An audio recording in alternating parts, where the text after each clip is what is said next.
Okay, we're good to go. So just before we go to start the agenda, just to let everybody know, we will have a break around noon for 20, 30 minutes for a quick lunch break. As we kind of anticipate going to hopefully no later than 1:30. So saying that, I'll call the meeting to order. With the approval of the agenda, I'd like to add or just do one minor change, please. I'd like to move item number 7 up the ladder to follow number 4. Move approval. Second. Go. Any discussion? Call questions? Anyone opposed? See none carried. In camera. And Mr. Chair, it's Jim, sorry. Right, Jim? I couldn't find my hand to raise. Is there any chance of moving item number 8, which is recycling on Quadra Island? Maybe up to right after your item? And the reasoning? The reason is that I have a 2:30 conference call with Dave Leach.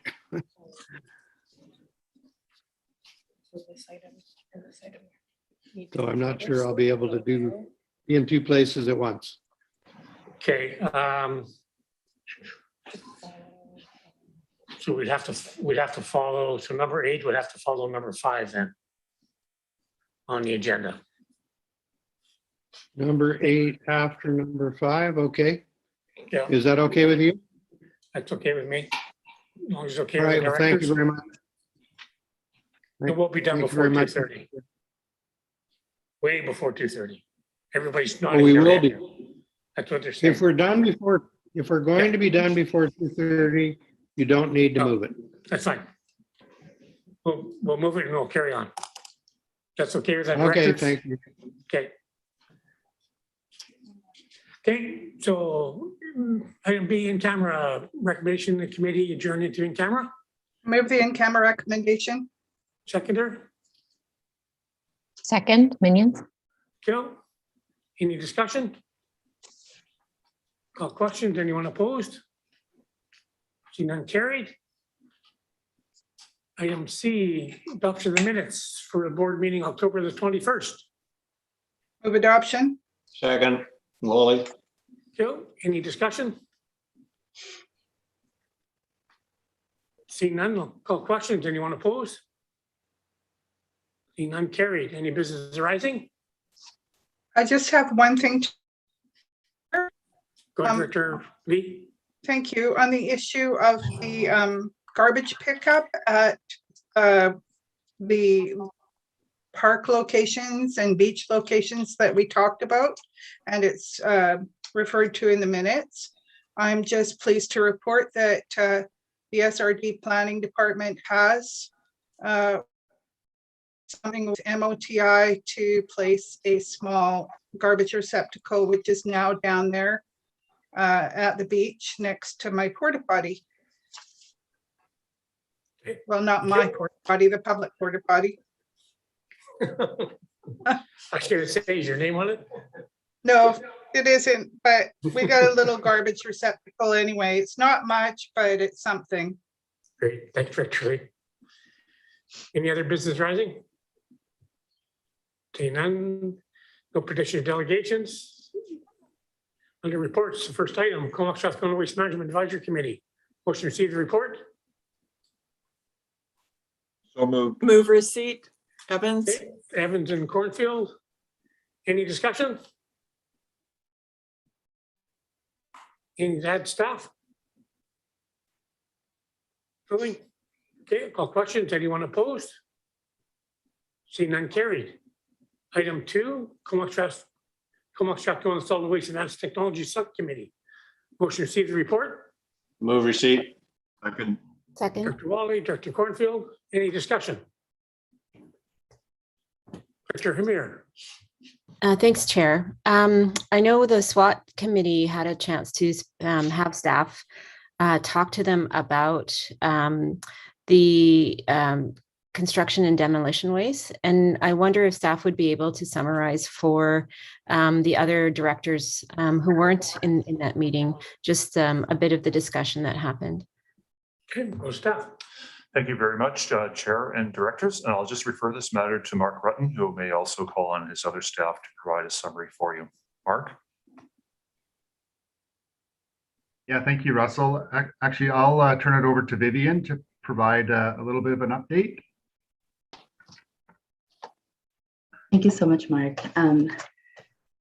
Through the CEO to the chair and to the board, we've been progressing with the conversation surrounding this construction and demolition waste. As you know, here in BC, there's roughly about 3 million tons of C&D waste that is disposed of annually here, and that amounts to roughly about 11,000 tons within our service here, that which could have been either sold, resold, reused, or repurposed. And so to that end, we have been working with our municipal partners to understand all the intricacies of the bylaw processing, the permitting process, and working with them to understand what opportunities there are to be able to incentivize residents and businesses to divert their waste as much as possible. So we have consulted our municipal partners, and we are doing the next round of engagements with businesses locally here and up in Campbell River. And we're going to be wrapping that up by the end of this year and reporting out to the board in early 2022. Thanks for that, Vivian. Chair, if I may, just one comment. I just wanted, the other directors to hear, because I know it's one of the items in the management committee later on in the agenda, but that was primarily focused on the resolution for AVICC. So I did want folks to know that other work was happening as well. Great, thank you, Director. Director Grieve. Thank you, Mr. Chair. Yeah, I think we have an uphill battle here on the education piece, because I read in the paper where the school district kind of defended the ripping up of the First Growth Maple 4 from Lake Trail School, saying that there's nobody around who can do the demolition. They'd have to have WCB. They'd have to have be aware of asbestos and all that. But I would say that there's companies out there far beyond that conform to WorkSafe BC and have all the proper insurance and accreditation. So we have to get that out to our partners that this is unacceptable in the modern age. Thank you. Great, thank you, Director. And Director Evans. Thank you. And thank you for the update. That's great to hear that consultation engagement is happening with the business community. I'm just wondering if there was any additional information. I do know later in the agenda we have that draft resolution to go forward for consideration. But is there any plan on including a backgrounder or any additional information, or is the information that you're hearing from the business community something that can enhance that education or sort of background piece? And maybe it's more appropriate to talk about it when later on the agenda when it comes up for the resolution. But I do have a question to staff as you're doing your engagement. Are you also considering in the new year talking with social enterprises or nonprofits? Because there's the two sides of that. There's the demolition happening, and then there's the opportunity maybe for nonprofit organizations, which was one of the models that we had seen. So just wondering if staff have that in their plan. Thank you. Yep, and Vivian, are you able to respond, please? Yes, thank you so much, Director Evans. This is the first of a series of preliminary engagements right now, and we definitely will be engaging with all of the key stakeholders as we advance forward in that discussion and informing those policies to divert and eventually ban that material from the waste stream. Thank you. And I've got Director Cornfield. Thank you, Chair. through the staff, what's the role of the private landfill sector and how much engagement has been done with them?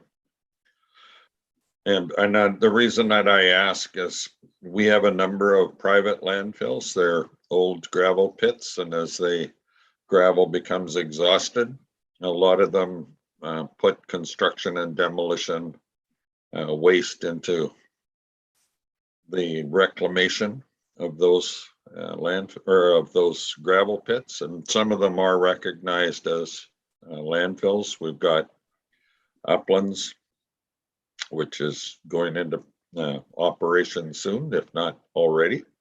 And there's another proposal for a private one at the old mill site. So how do they fit in? And I'll go to staff. And Vivian? Thank you so much, Director Cornfield, for that question. It is a bit challenging. So as I had indicated earlier, we are looking to engage with the key stakeholders. So these are the private landfills, private operators that are working within our region. There are a number of them, especially up in the Campbell River region, as you had alluded to. Uplands, from what I understand, just started their operation for the acceptance of material for the new landfill just this past week with the deposit of select waste. So within the CSWM service, we unfortunately don't have a waste management licensing regime here. So we are working with each of the private stakeholders to kind of get an understanding of how they operate. And through those discussions, we want to be able to bring back recommendations forward for the board for future consideration as to how we can work with the private sector in the management of this material. But as of right now, we don't have any regulatory control over the private landfills. Okay, and they're also not covered under our solid waste management plan either, are they? No. Okay, thank you. Any further questions? Seeing none, I'll call question on receipt. Is there anyone opposed? Seeing none, carried. Item 3, procedure bylaw updates for electronic meetings and participation. Motion to receive the report. Receipt, Harbour. Yep. Second. Director Cornfield, and I'll go to staff. Thank you very much, Chair and Directors. And Jake Martins, General Manager of Legislative Services, is here to present this report and answer any of your questions.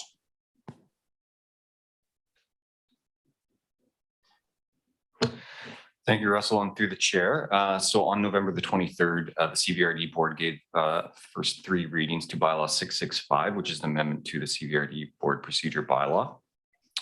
The bylaw, as it's noted in the agenda, is mainly focused on providing updates to broadly provide for electronic meetings and participation. And as this bylaw does apply to the Comox Strathcona Waste Management Board, it is being provided as a courtesy prior to being considered for adoption.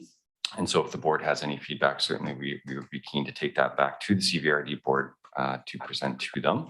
As the enabling legislation does apply to all municipalities and regional districts, I'm conscious that certainly our directors are likely familiar with these changes and have adopted similar provisions within their own procedure bylaws.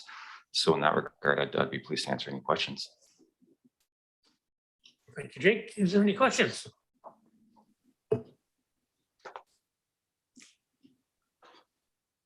Just a sec. Just a sec. There.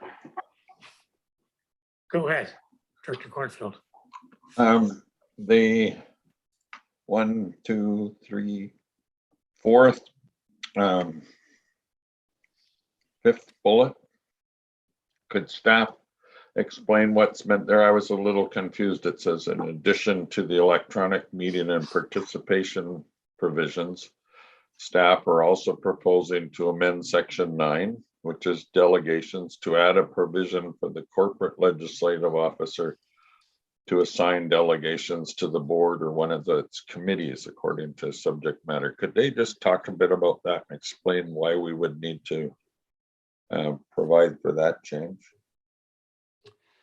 Thank you, and through the chair. Yeah, so delegation requests are received from time to time, and when the board has established either a standing or a select committee that may have jurisdiction over a particular matter, and that delegation request relates to it, this essentially provides us the ability to direct that delegation to that body that has that role in considering the matter. So in the case of if, as an example, if a delegation wished to come forward to present on some sort of solid waste advanced technology, it would be appropriate, in my view, that they would present to the select committee that's been established for that purpose. So that's the intention of this provision.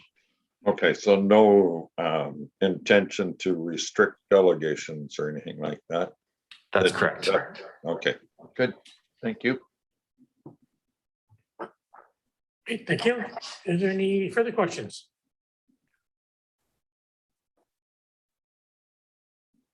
Okay, that I'll call question on receipt then. Is anyone opposed? See none, carried. So now item number 4. Territorial welcome. Motion to receive the report. Move receipt. Second. Thank you. And I'll go to staff. Thank you very much, Chair and Directors. And Christiane Weil is here, Manager of External Relations, to present this report along with Tina McLean, who has supported her in bringing this forward. Thank you. Through the chair, can I just check and see that everybody is able to hear me in the civic room? Yes, we're good. Okay, excellent.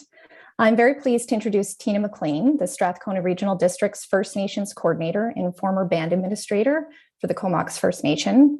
Tina's been working with us to map out a plan for engagement that will build relationships and an understanding about the priorities and concerns of the 10 First Nations in our service area. Partnering with the SRD to share resources for this program will address many of the logistical and capacity challenges that come with such a large and diverse geographical area. And our team is excited and honored to have Tina's guidance. And today she will share with you the importance of a territorial acknowledgement. And should the board endorse the recommendations outlined in this report, we would set up training for directors and staff to ensure these acknowledgements are understood and implemented correctly. And now I'll hand off to Tina, who is also joining us via Zoom. Thank you. Good morning, and thank you from the chair to the board. My name is Tina McLean, First Nations Coordinator, and I'm from the Comox First Nation. I am Coast Salish and Kwakwak on my mother's side, and English and Scottish and Irish on my dad's side.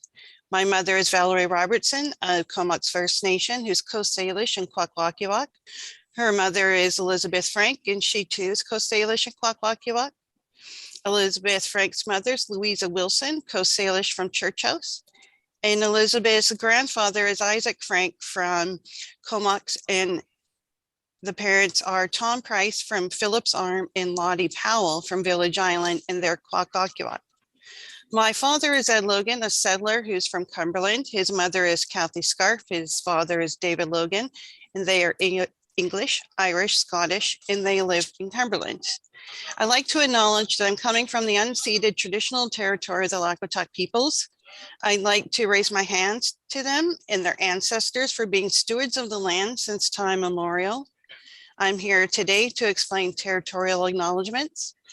My acknowledgement was detailed with my ancestry. This shows a sign to be given respect to you all by sharing my ancestors. I mentioned my father and his parents who are settlers because I respect my English, Irish, and Scottish heritage. These can be very long and start in Indigenous language and then said in English. We can add a story or two, how familiar we are with the territory and the peoples. I could have mentioned that my maternal grandfather's side, there's an origin story of the spirit coming down for the very first time from the spirit world and landing at the mouth of the Quinsam River. Or they can be simple, but it's about giving thanks and respect to those that care for this land. Making a verbal statement at the beginning of a meeting or event shows respect to Indigenous peoples and their ancestors for being stewards of the land, water, air, and all beings since time immemorial. Part of reconciliation can be by saying a territorial acknowledgement. It shows awareness that you're on the land of a nation that has had a relationship since time immemorial with that land. An informed acknowledgement is authentic, accurate, respectful, and spoken with heartfelt sincerity. Time memorial is a common phrase used by First Nations and means since the beginning of time. It's a tradition amongst First Nations to always acknowledge the core territory of the peoples where that gathering is being held. Be as specific as possible by naming the First Nation, not just the territory. Sometimes, especially with overlapping territory, all you can do is name the territory, like Coast Salish as an example. Core territory is a common phrase that is used to refer to other nations' backyard. Land that has been occupied by First Nations since time immemorial. Comox Valley is Comox First Nations backyard or core territory. Not every First Nation has a core area. And if you're going somewhere and you want to say a land acknowledgement, I'd be more than happy to find out the area or territory you're going to. This is honoring and recognizing Indigenous peoples and the ancestors who are the original stewards of the lands on which you now live. At the beginning of an event or a meeting is an appropriate time to say the territorial acknowledgement. This is to be able to move forward with the work to be done in a good way. This is raising your hands as a sign of respect to the First Nation that you're on and their ancestors for being stewards of the land. Having a statement contain your personal outlook and your values shows leadership. Do not be afraid to make a mistake. Say the words. It's better than not trying at all. If you say who you are, where you're from, who your ancestors are, and you're honoring, you'll be showing them respect by showing your ancestors.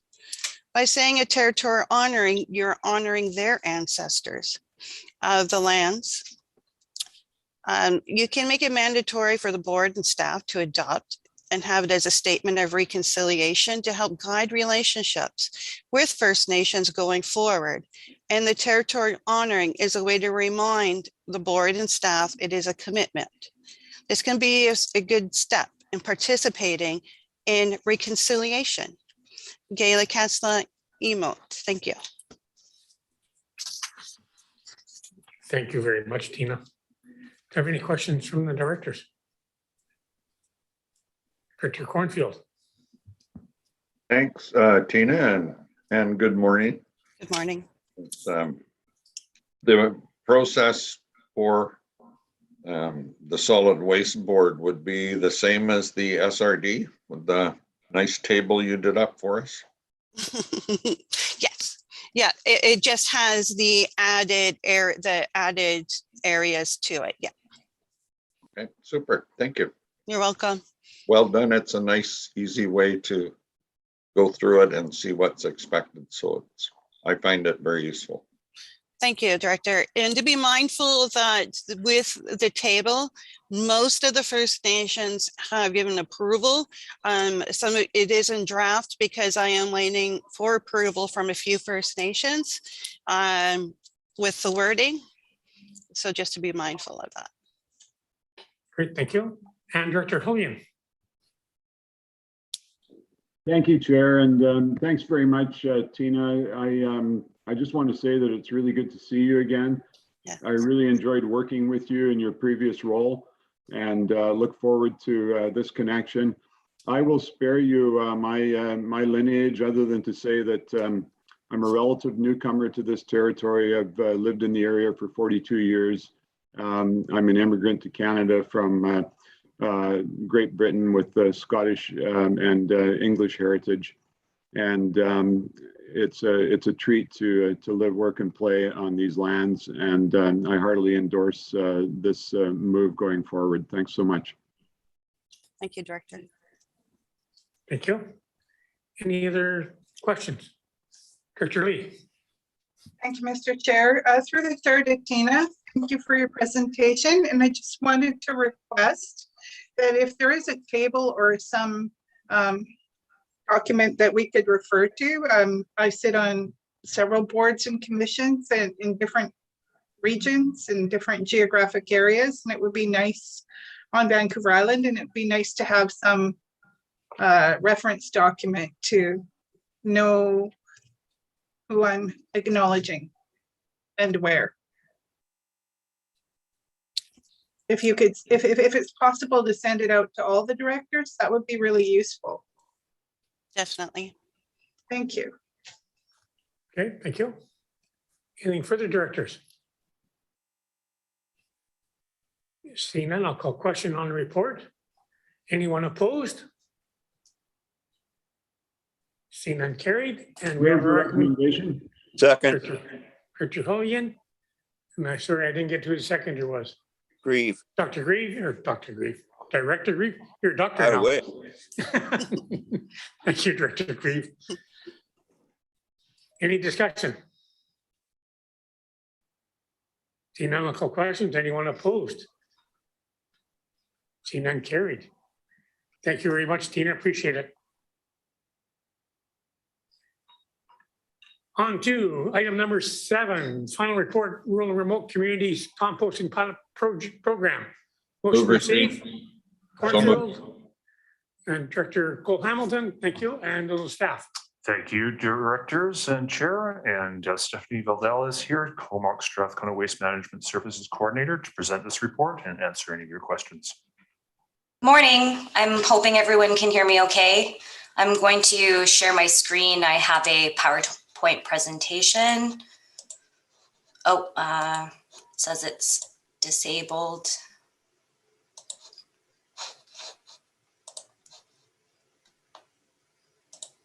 Okay, here we go. Can everyone see the slideshow okay? Not yet. Director Anderson, did you have a question prior? No, after the presentation, thank you. Okay, thank you. Can you see it now? Yes, we can. Yep. Perfect. It's very small though. So I'd like to start with a special thank you to Director Anderson and Director Davis for allowing the pilot to run on Cortez and in the village of Tassis. Staff were able to make valuable connections in those communities, and we thank the directors for their assistance coordinating the initiation of the pilot. The information gathered through the pilot really brought us full circle back to the guiding principles of the solid waste management plan. These principles are intended to be used to guide the formation of policies and strategies within the service, and are proposed by the Ministry of Environment for proper management of solid waste throughout the province. By utilizing these principles to guide the creation of a program to address food waste in our rural and remote communities, we have the opportunity to make a larger environmental impact that goes beyond diverting food waste from landfill. There are 2 types of food waste: unavoidable food waste, which includes things like peelings, bones, and coffee grounds, and avoidable food waste, which is food that could have been eaten and occurs from either overbuying or improper food storage. There's a sense of responsibility associated with avoidable food waste. Globally, 50% of the food we grow for human consumption is not eaten. In Canada, 30% of food distributed for human consumption is wasted. When we get to the residential household level, 60% of food in the waste stream could have been consumed if properly managed, but is instead thrown away. Can I stop you just for a sec? Sorry, we just want to bring it up on the screen better.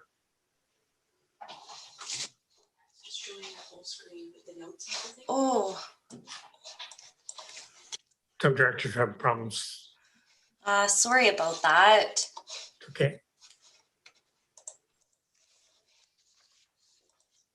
Is that better? Very much. Okay, sorry about that. So for whatever reason, I see nothing on my screen other than Charlie's face. Just saying. Oh boy. So don't worry about it. I'll listen in and whatever. Thanks. Or if you change your view, you'll be able to get it.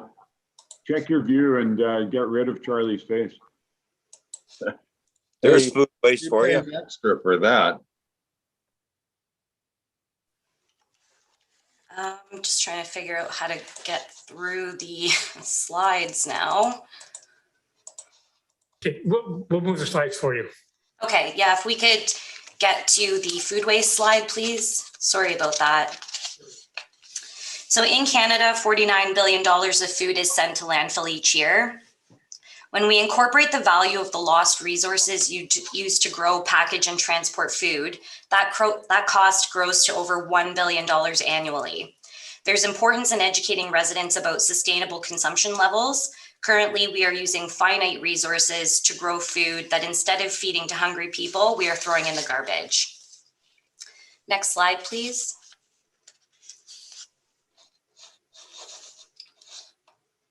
So we'll just head to the next slide. So recognizing the significant environmental and economic burden of wasting food, the Canadian government launched the Love Food, Hate Waste Canada campaign in 2018. It's based on a similar UK program that saw a 21% reduction of food waste in the first 5 years. The program aims to educate Canadian residents on avoiding food waste, which in turn avoids wasting valuable resources, recognizing that although composting is great, not wasting food is even better for the environment. The campaign has many approaches to help residents avoid food waste, including recipe cards, canning instructions, information on how to properly store food to extend its shelf life, and their website includes seasonal campaigns and statistics on how much avoidable food is lost in Canada each day. The program provides all promotional materials like the example shown on the slide. The service has been promoting this program since 2018. We utilize the resources and educational programs, including our school tours, and it's been very well received. Next slide, please. In 2019, the service was approached by the Tassis Community Garden Society, who had concerns over food sustainability. Food sustainability is a real concern for residents in rural and remote areas and is likely highlighted with recent flooding events in British Columbia. As the service has no data on the food waste generated in smaller communities, staff began discussing feasibility.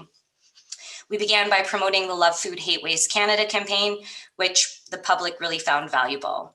In addition, Village Council had concerns about the management of yard waste moving forward, and we were interested in looking at composting the material.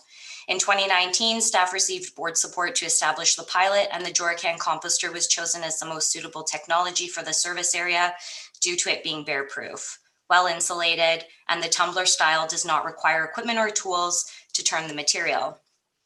The village wanted to ensure that the site for the pilot was centrally located so residents could drop off compost without having to go to landfill, as not all residents in Tassis drive.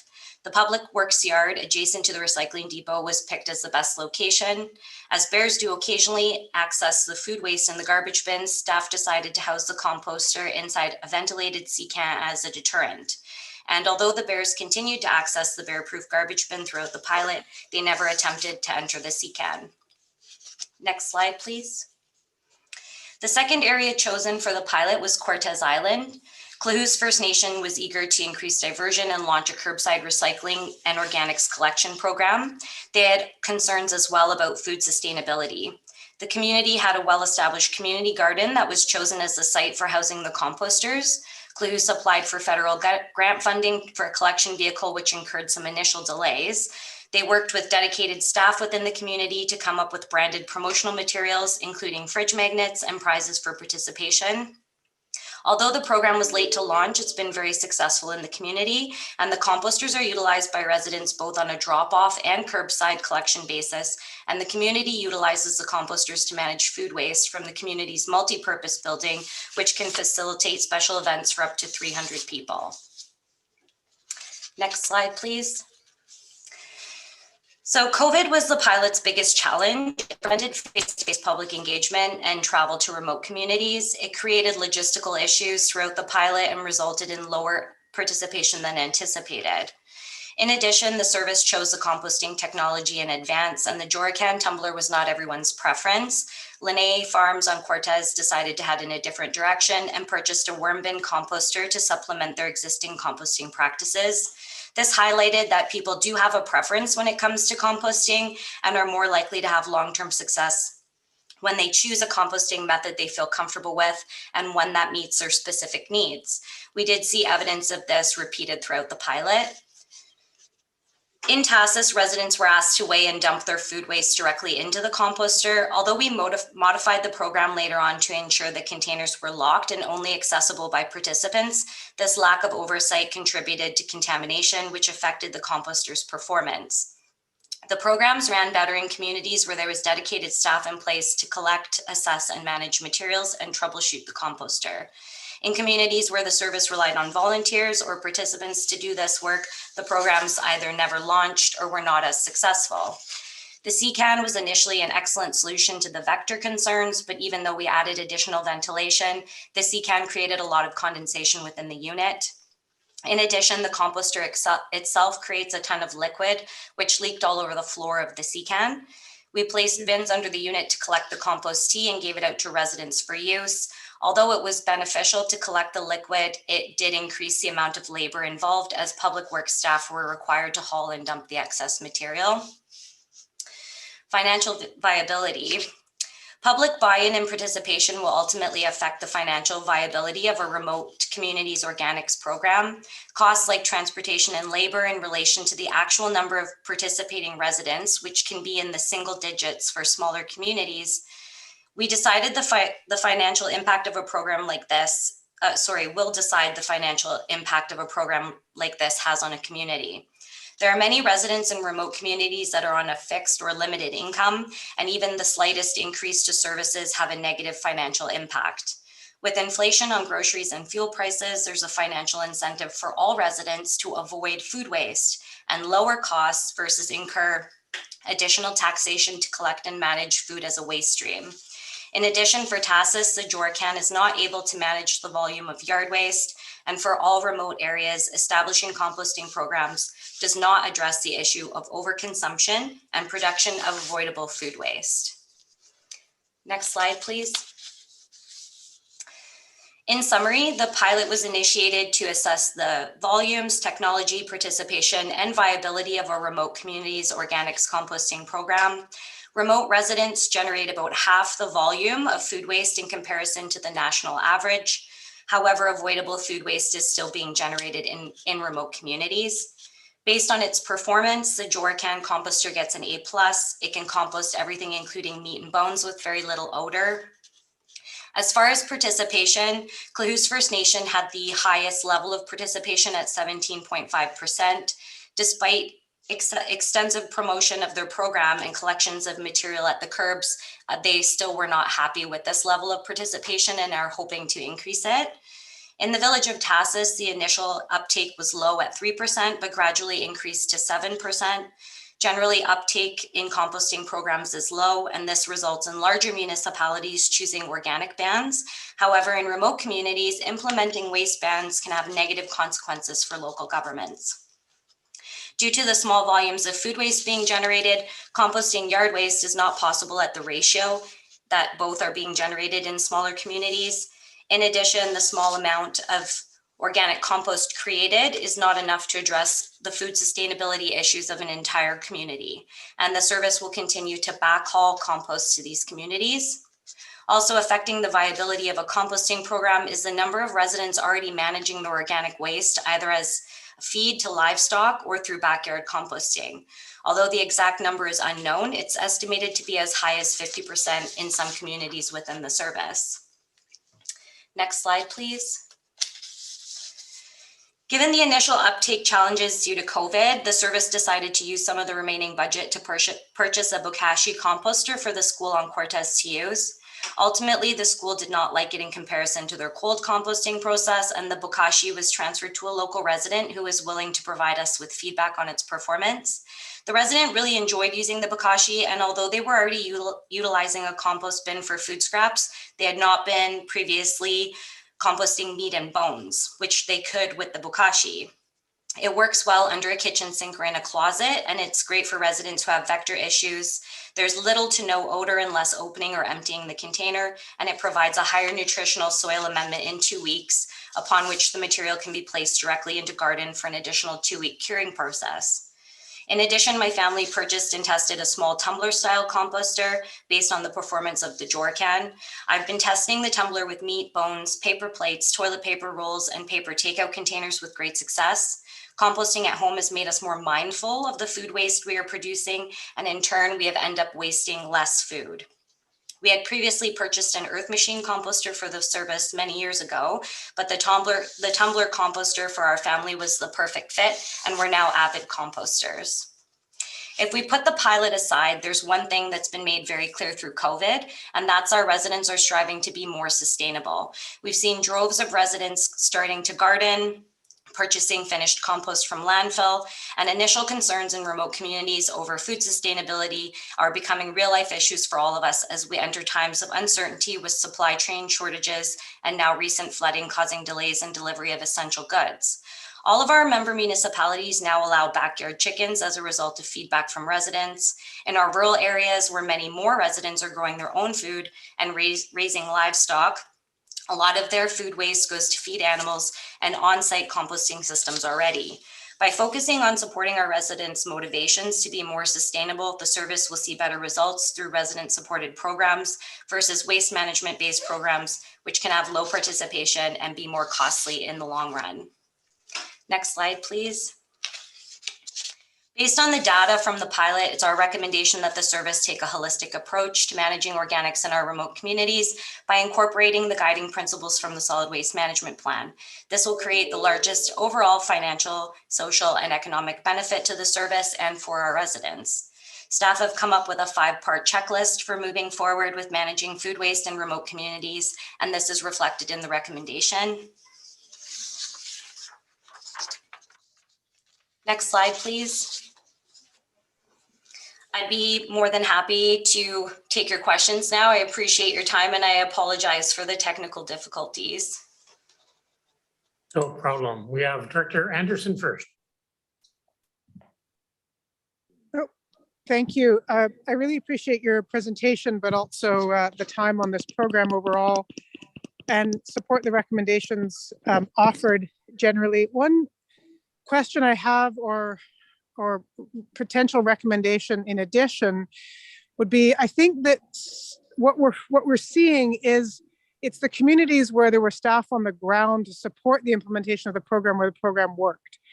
And I don't know that necessarily these jerry cans are the way to go, or perhaps there's better ways as you identify, specific to community. And so what I'm wondering is the viability of putting aside funds in the budget to hire somebody, even for like 10 hours a week on a contract basis in respective communities, rural communities that are interested in participating in a more active way. Because I think if you've got somebody on the ground who knows the community, who knows the social profit networks, who understands the nature of, the tourism or the different ways that we could affect change. And I would say that this applies both to the compost program as well as to, I think, the next report on sort of waste diversion education.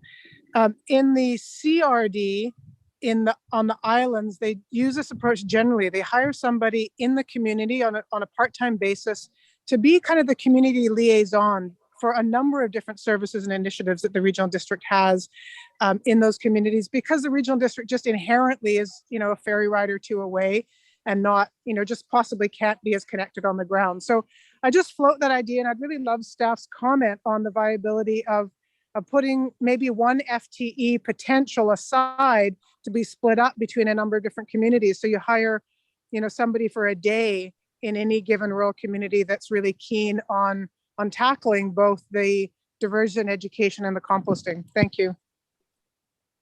I think it's just going to be critical to making it work. Thank you very much, Chair, and for the questions and comments. And it certainly is a matter that we will be looking at through the budget process. And I think the presentation coming along, as you mentioned, with respect to our education program might relate a little bit to this, but please don't lose those thoughts and assess our budget and work plan as we present them throughout the next couple of months and how we respond to this.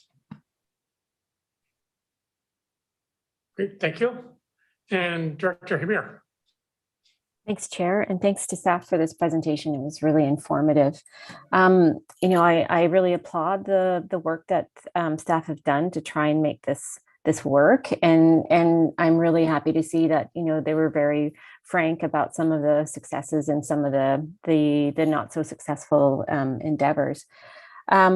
And I'm wondering, I'm hearing that there, community buy-in and community partnership is really critical for this success. And so maybe dovetailing on to what Director Anderson just mentioned, if there, maybe not necessarily our staff, but if there were community organizations that could be supported to do this work. So if that position that Director Anderson just mentioned could be housed in a community group, and having those community linkages, I think would go a long way. My question to staff is, it sounds like we're generally targeting homeowners or households to reduce their food waste. And I'm wondering if is there any way for the CSWM to look at food waste coming out of stores, supermarkets, restaurants at all? Is that beyond our capacity, or is there an ability for us to begin looking at that? And Mr. Chair, I'll just refer this matter to Vivian Shaw to comment on that. Thank you. Thank you so much, Russell. Through the CAO to Director Harmier, this is something that we can, we currently don't have jurisdiction over, but there are legislation that is currently underway, spearheaded by the Regional District of Nanaimo.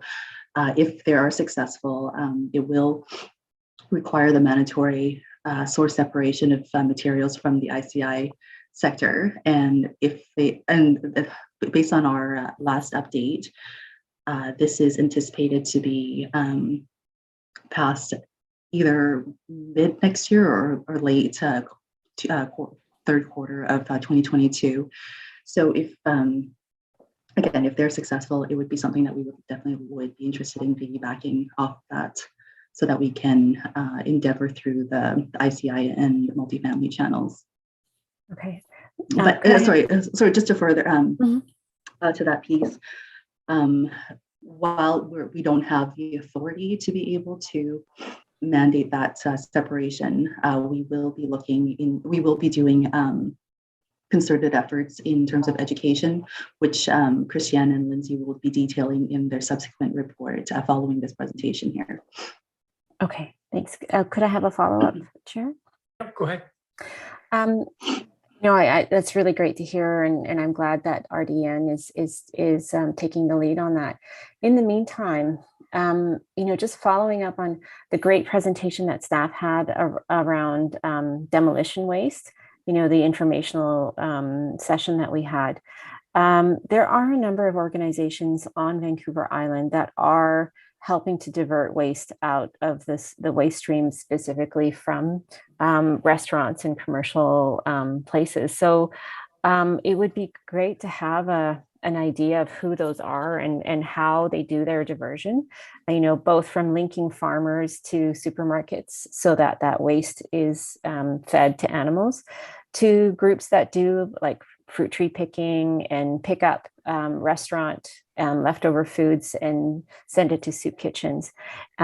Is that something that staff could consider? And I'm not sure if that's being considered in the educational item that's next, but I would love to see if staff could consider bringing all of those players together so we have a better idea of the ecosystem that's in place right now, so that we don't not necessarily step on toes, but so that we support what's already there and expand.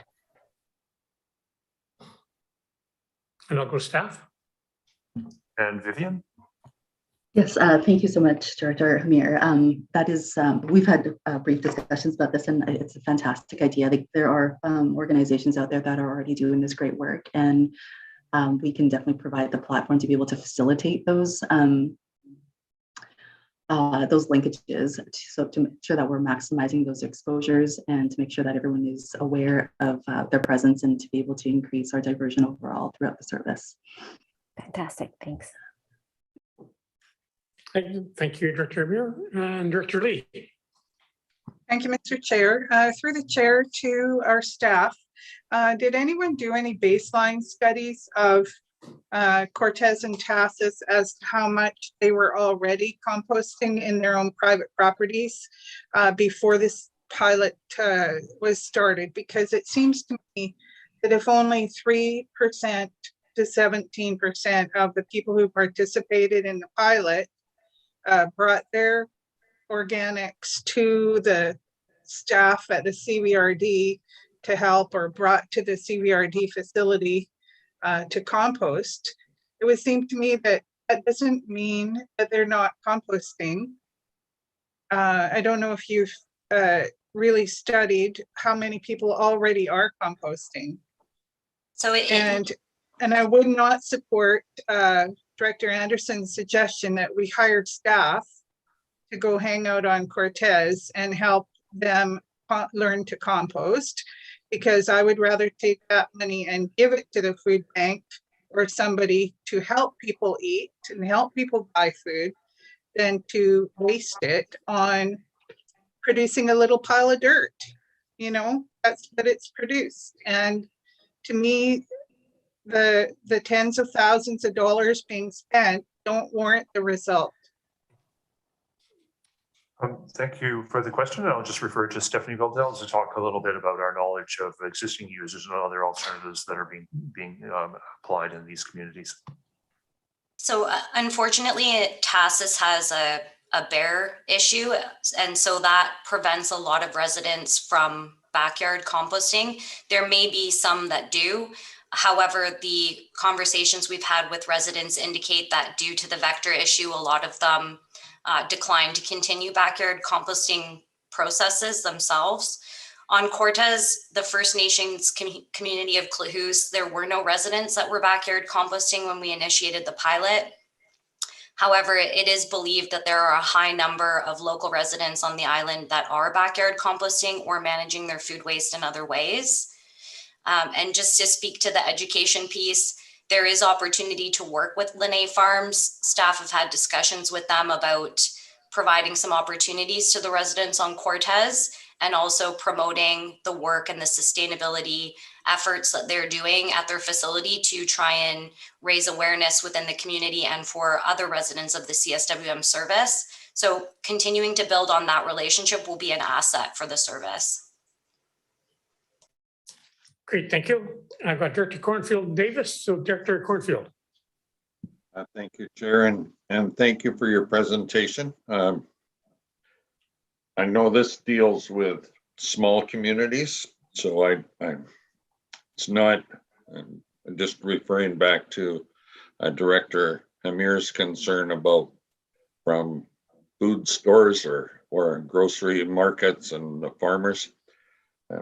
I was fortunate enough to attend the Recycle BC conference a few years ago on behalf of the Solid Waste Board. And it's amazing the number of programs that are out there doing just that.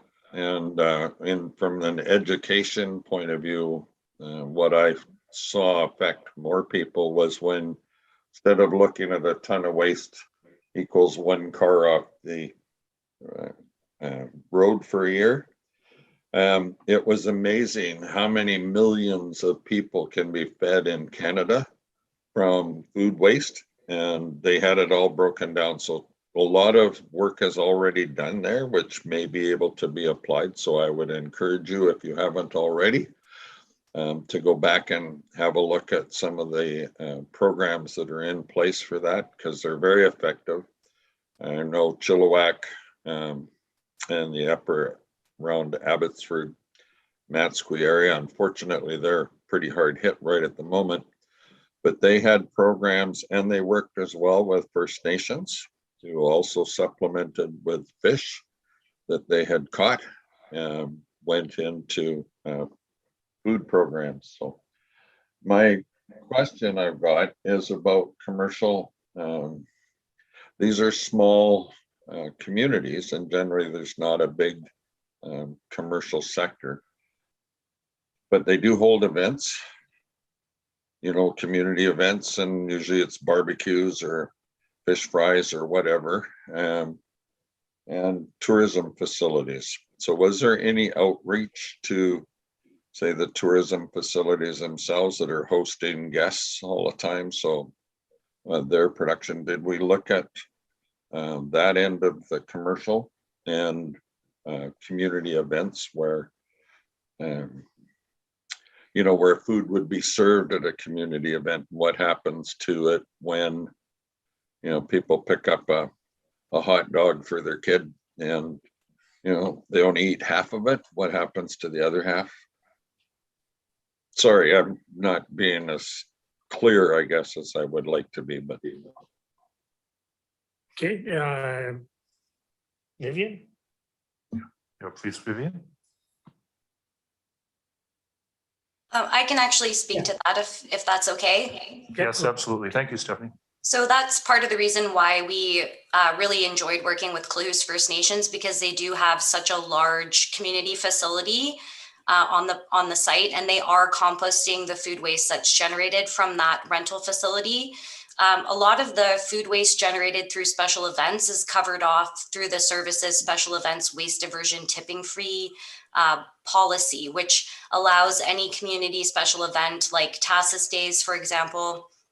We do also work with nonprofits for the February coldest night of the year to divert and compost all of the food waste that's generated through special events in our communities.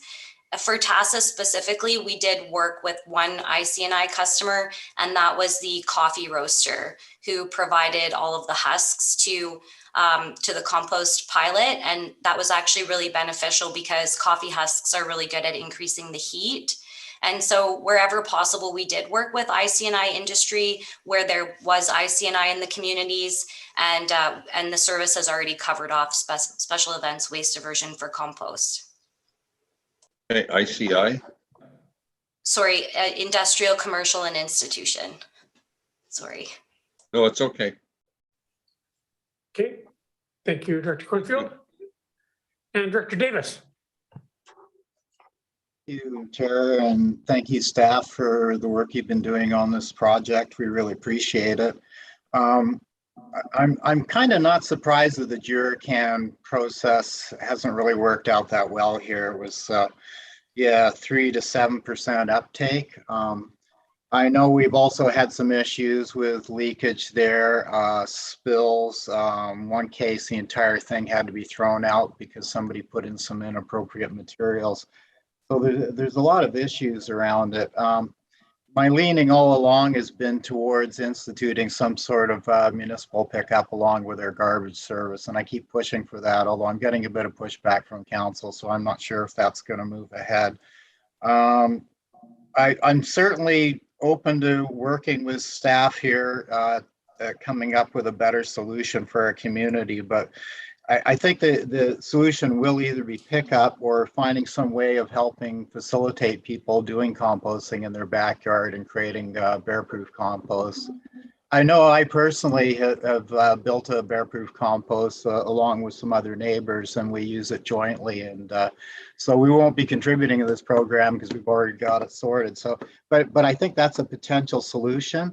And I know a lot of people aren't willing to really collect compost and then drive it to the composter and then weigh it and do all the things involved with that. I know I tried it once myself and I accidentally dumped the entire compost on the floor. So there's some public education issues around that. So yeah, just throwing out a few comments there. I'm not sure if I really have a question. I'm also interested in the fermentation process, and if we were to institute community composting pickup, maybe that would be a good way to deal with it. That's potentially less labor intensive. So thanks. Thank you, Director Davis. Any further questions? Seeing none, thank you very much for the report. Yeah, it's seems to be lots of work to do yet. And education looks to be the number one. So again, thank you very much for the report. And I'll call question on receipt. Is anyone opposed? Seeing none carried. And I believe now we are going to number 5.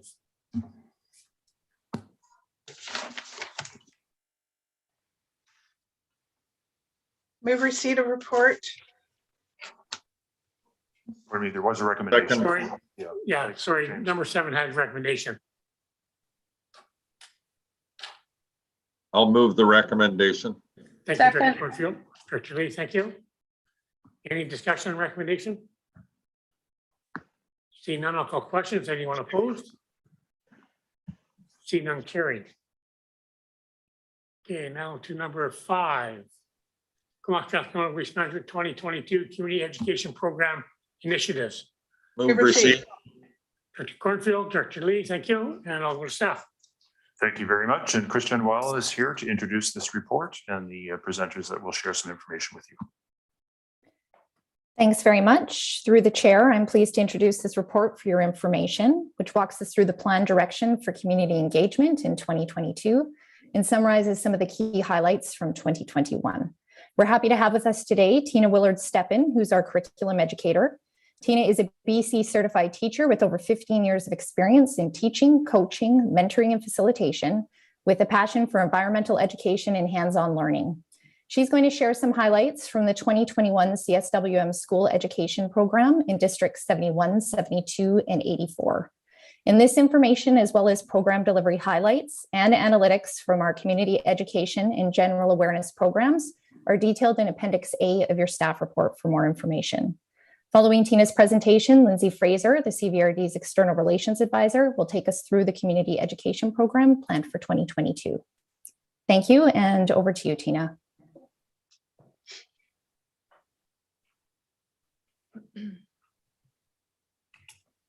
Thank you. I'm just going to do a sound check that people can hear me. It's a bit low on my end. Okay, how's that? Better? Yes, thank you. Okay, great. Oh, there we go. And I'll just get you to move forward a slide, please, since this clicker doesn't seem to be working.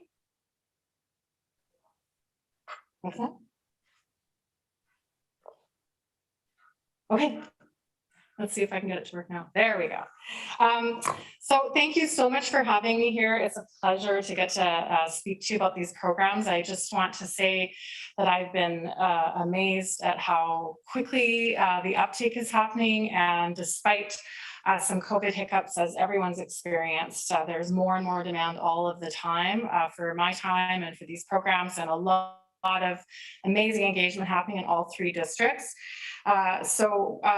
We've spoken to so far since the beginning of this version of the program to almost 8,000 teachers and students. In 2020 and 21 school year, despite COVID barriers, we spoke to over 2,300 students and teachers. And so this image here is an example of how we adapted the program. On the left, you'll see my new role as Zoom head, which is that I zoom into classrooms. Teachers project me to the front of the room, turn the camera so I can see students, and it's actually quite interactive and has been quite successful, and in some ways has increased accessibility to remote programs, which I'll speak to in just a moment. On the right, school districts have begun investing in outdoor shelter classroom spaces, especially during COVID, although that was already underway because of the increased interest in environmental and outdoor education in the districts. And so that's me speaking to a class at Ecole Rob Road doing a waste audit where they've saved their trash for a week. We've gone through it. We're discussing what could have been done with all of the waste. So just to give you a quick rundown of what we do for school programs, I do programs for K to 12, the core content being waste diversion, but for a young class, it might look like a recycle relay, or a waste audit for an upper class. It might be speaking to linear versus circular economy. And now I will be working, this is a great support of what Stephanie spoke about, I'll be working with the foods teacher speaking about food waste, and also with textiles and clothing teachers speaking about textile waste, fast fashion, etc. So we have now programs developed for all age ranges in the public education system. And I'm going to speak really quickly up to a couple of or a few examples of special projects. So through the education program, special projects have started emerging where schools want to delve more deeply into waste diversion. And this is very active right now. The image on the left is an example of the bins that Lake Trail School implemented with the building and launch of the new school, and they're considering themselves trying to go waste-free. I've partnered with the lead environmental and outdoor educator for the district on creating these bins and the signage, and spent time at the school doing education. Every grade 6 student in this school visited the landfill this year, so this is quite a big project, and we're kind of considering it a pilot within the school district. And the one on the right is Huban. So Lake Trail's a junior high school. For those of you who don't know, Huban's an elementary school, so we're also piloting there. This is a less expensive version that the school has chosen to go with. Same signage, same support, speaking in every classroom.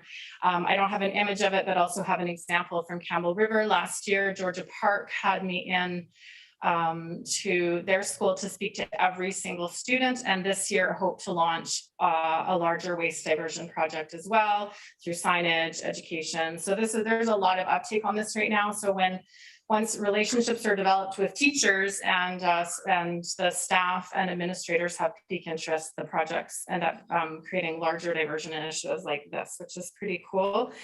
We also, through this, I do professional development for teachers to help with buy-in, not trying to generate extra work for teachers, but to support the teaching that they're already doing. So I will go in, for instance, in Huban and speak to their entire staff about the goals of the project, about Comox Strathcona waste management, and share why waste diversion, why that's really important. We do curriculum connections. Anyone working with me is delving into curriculum kits that were developed to support teachers and lesson plans in the classroom. So the conversation always continues after I leave, and sometimes starts before I even get there. The last thing I'll speak to is that in addition to the classroom scenario, we had so many requests for landfill field trips that 2 years ago we piloted sessions, very successful, got cut off because of COVID. The first year we had 418 students and teachers visit the landfill. And then in the in-between time, the COVID time, with that budget, we created a video. For those of you who haven't seen the video yet, it's been super well received, as apparently the most viewed video on the CVRD site, and we're hoping to potentially make more in the future. It's been an excellent teaching tool out in the community as well as in school. So it was a magic win from COVID that we ended up making this video, and it's a great tool. All students that I work with ended up watching it. And this year we've started up again. So I think it's probably still considered pilot because we had to almost start at the beginning. And we've seen 317 students so far this year already. Honestly, this landfill tour project could be much bigger. Teachers and students really want to come to the landfill and they want to learn about it. And they're not able to come and do this work with me unless they're working on larger content and have had me into the school. And so there's a lot of, I would say the biggest thing going on in this past year with COVID, the video and all of the programs is that it's deepening, that teachers want more. I get lots of requests and they want to deepen the learning for students and the school community. So the shift in culture in all 3 districts is definitely happening. I did forget to mention, because I didn't have a photo up there, I'm also working on projects with School District 84. I'm working closely with a teacher right now in Cayucit remotely and have visited that classroom. Next week will be 3 times and hope for an in-person visit at some point, but also, again, just emphasizing, even though Zoom is hard, that it's created some accessibility and that I can parachute into Cayucit 3 or 4 times in the year instead of maybe just 1, which I would have done before. So that's all I have. Thank you.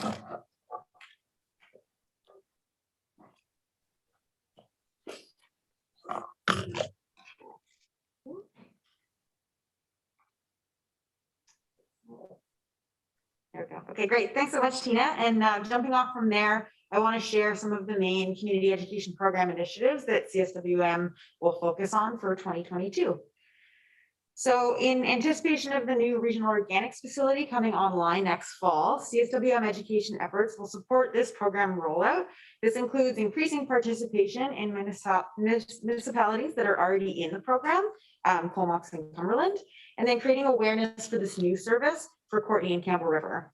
In addition, CSWM will work to educate and support businesses to utilize takeout packaging that will be accepted as part of this program.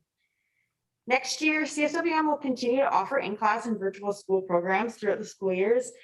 Tina was just highlighting from last year's program.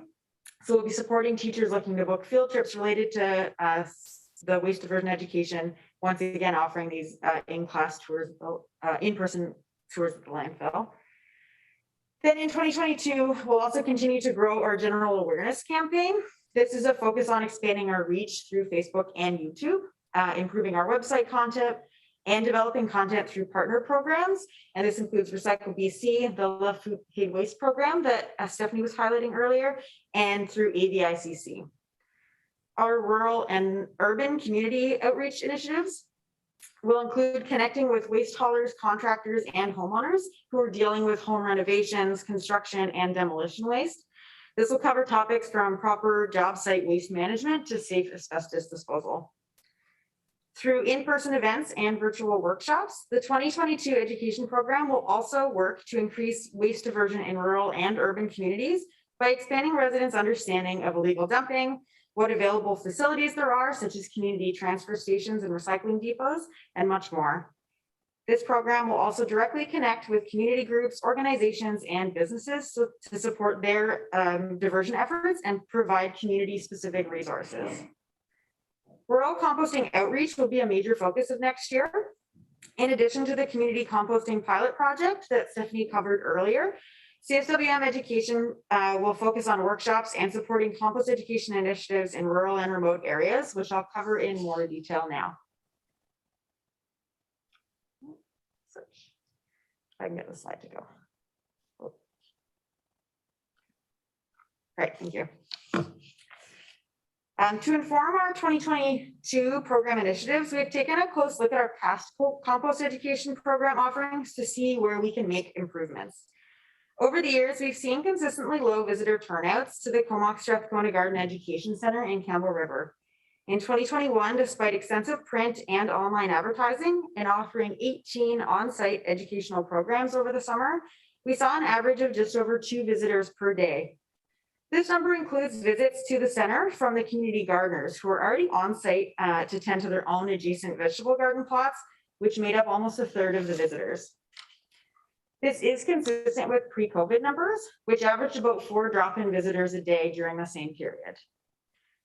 As visitors to the center are almost exclusively Campbell River residents who will soon have curbside collection of organics, a shift in location to expand our audience will greatly benefit a much broader community.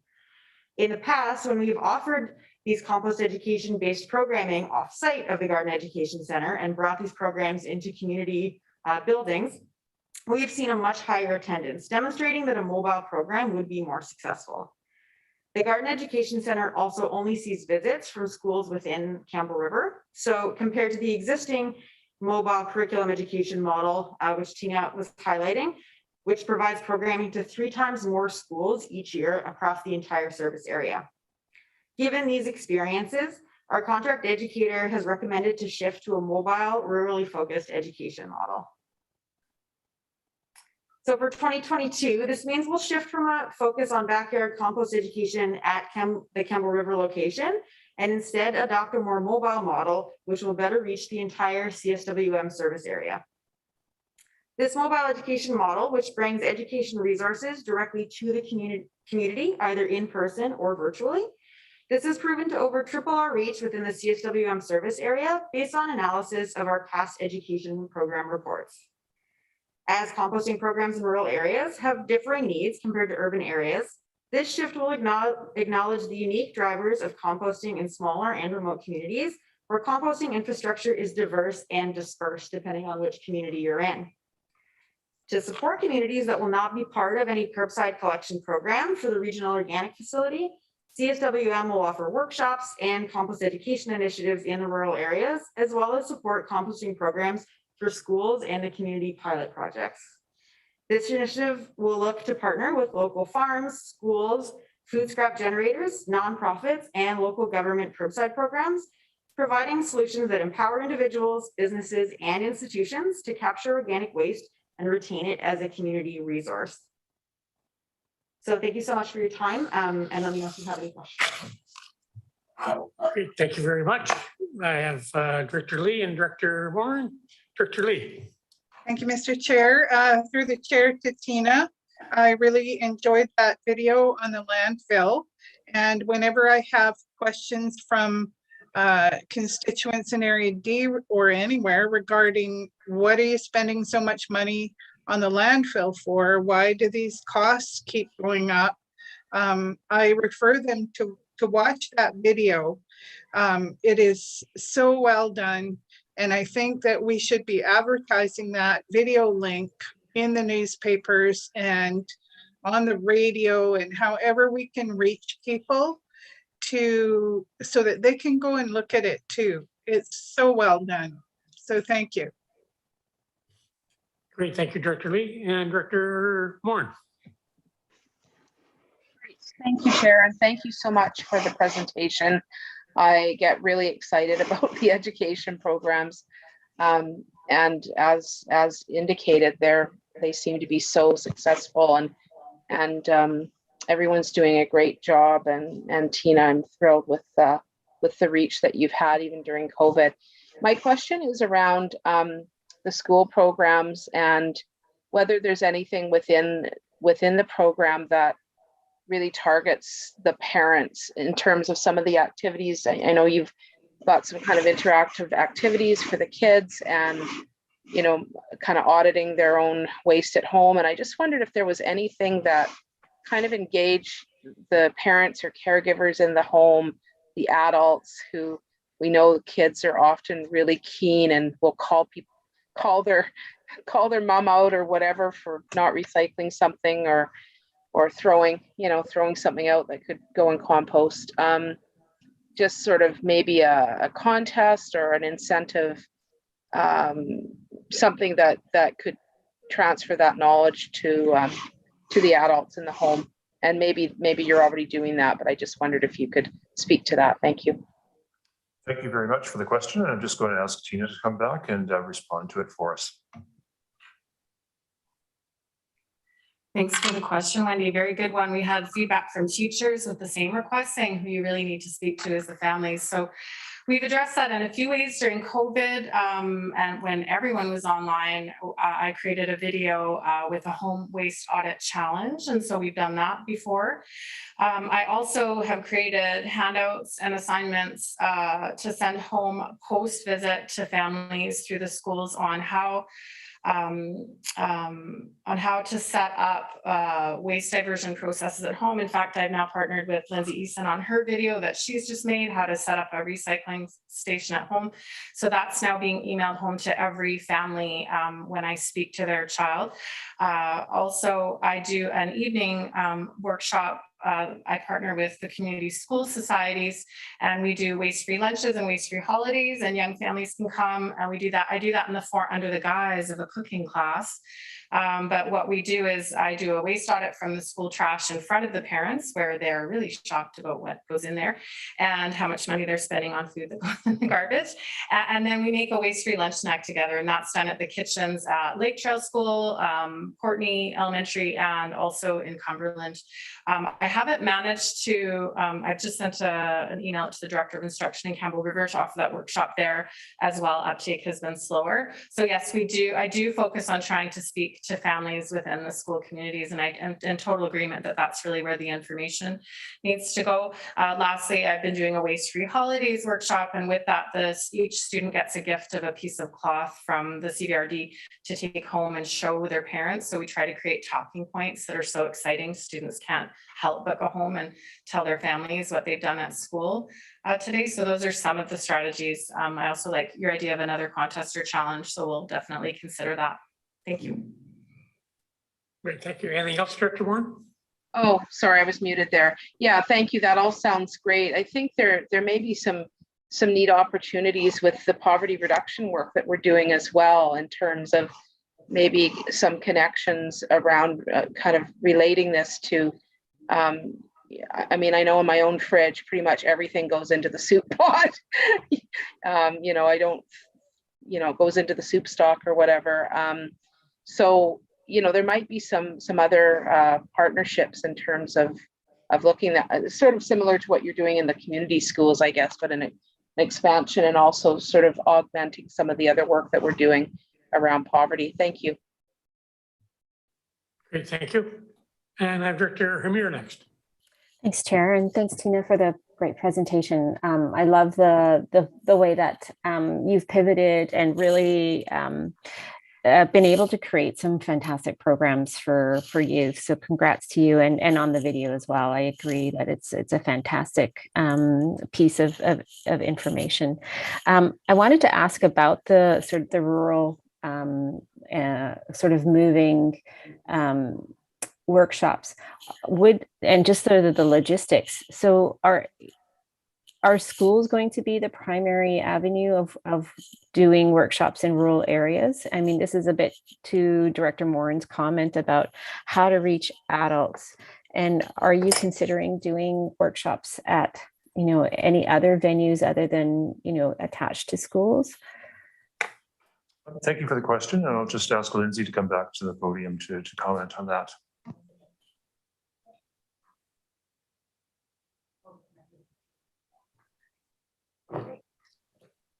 Thanks so much.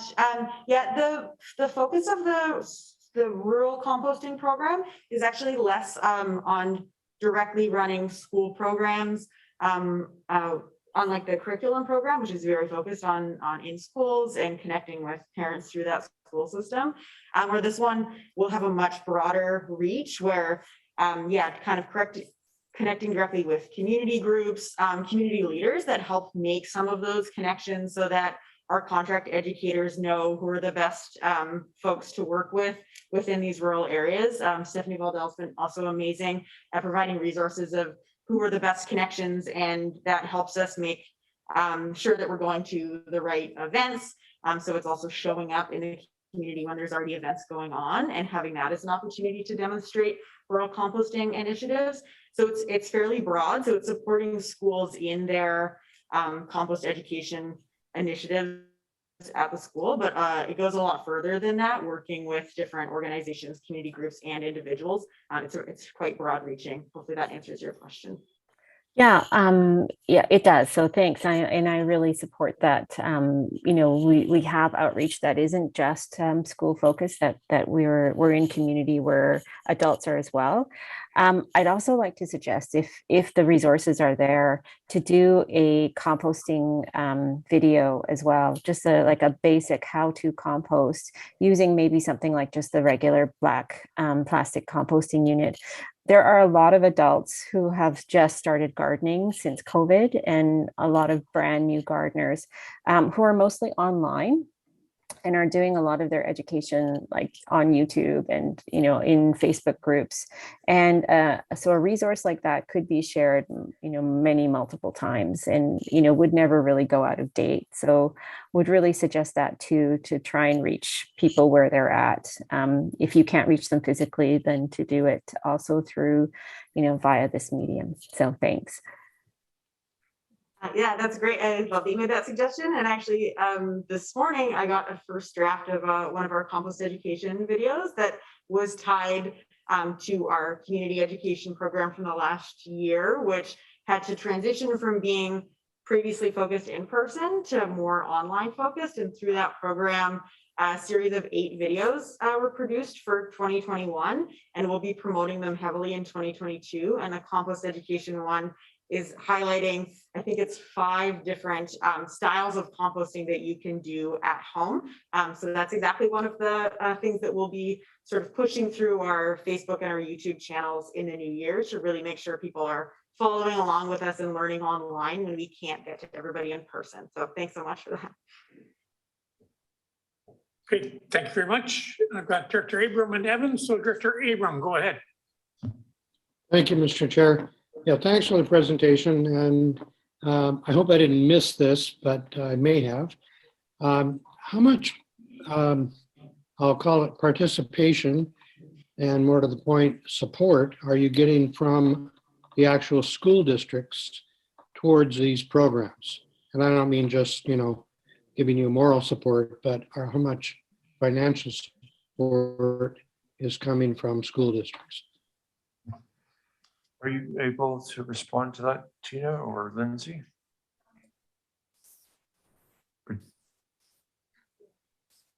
I can respond to that, actually. Okay, It's thank you, Christiane. Hi there. Thanks for the question through the chair. So I believe the question was regarding financial support directly from the school district. We do not receive any financial support, but we do work very closely with the school districts. The curriculum for CSWM was actually developed for us by School District 71.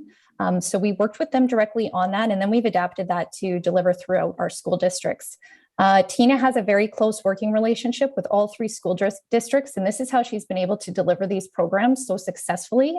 There are a number of initiatives she has going in terms of outreach to the teachers directly, or whether that be providing content and curriculum within learning resource centers to help us reach those students. So one of the great thing about the curriculum and in developing that was that previously, we had depended on having an educator directly in the classroom to be able to reach students and deliver that curriculum. Now Tina does that work, and it's absolutely amazing, but teachers are also able to deliver that curriculum on their own to their students. So our outreach has expanded exponentially since we've been able to work on that curriculum. And Tina, I don't know if there's anything else you'd like to expand on in terms of how you do work with the school districts directly. No, you provided a great answer, says Tina. Okay, great.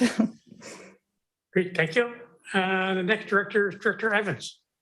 Thank you, and thank you for the presentation. It's great to see just the breadth of the educational opportunities.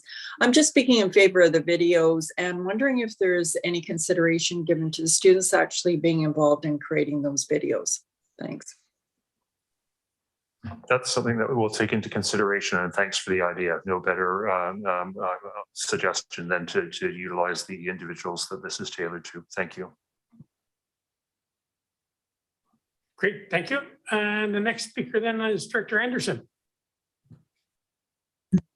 Thank you. My question was partially covered with regards to community outreach, but I'm wondering in the year to come in the plan, will there be capacity perhaps in lieu of providing some locally hired contractors in the community, perhaps this year, coming year, it'd be more appropriate to try this model. So my question is, will this educator be able to, say, for instance, on Cortez, work with the vacation rental sector to try to get some information specifically into that sector that will help with composting and recycling, or specifically into the yacht clubs, or like, is there capacity to work with the specific needs of individual rural communities rather than just delivery of a predetermined curriculum in various outlets? I think I can respond to that and to say that it is our intention, as indicated by Lindsay, that we will work with groups within these communities that can best deliver the program for us. And I've heard that today from you as directors too, your appreciation for us working and coordinating with others in the community. So that is definitely our intention. And my question wasn't just about working with community groups to deliver education.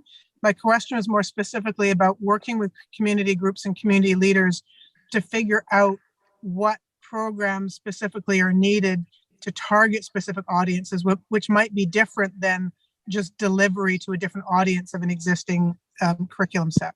Yeah, thank you, Director Anderson, for correcting me, because I used the wrong language, and I really meant from the beginning to the end of this, not just the delivery, but in development as well. And Lindsay's given her thumbs up that that's our intention. Thank you so much.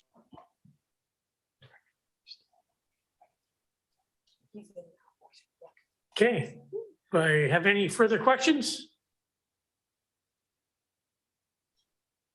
I don't see any more.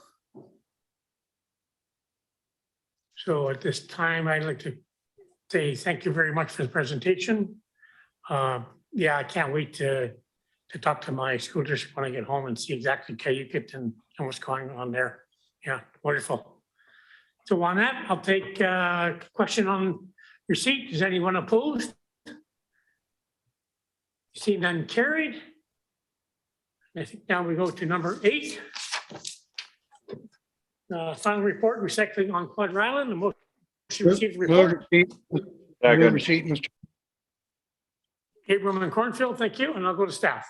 Thank you very much, Chair and Directors, and I'm going to call on Vivian Shaw to introduce this report and provide the background and answer any of your questions.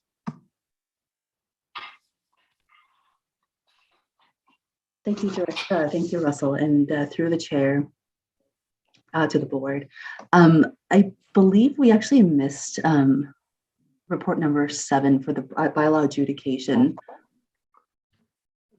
We're going to do that next, Vivian. We okay. altered the agenda. Okay, sorry about that.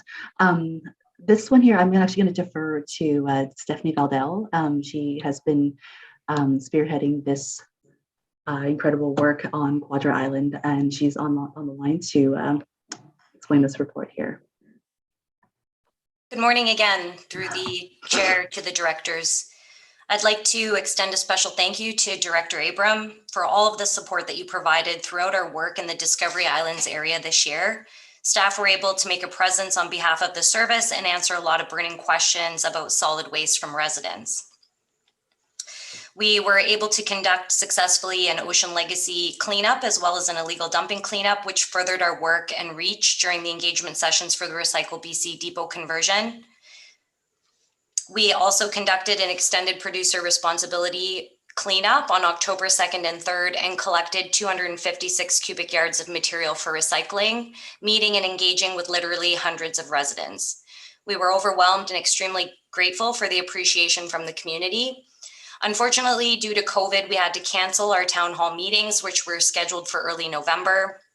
However, given the number of residents we engaged with over the past 4 months, staff are confident we have properly consulted the majority of depot users and recyclers on Quadra and have received their feedback.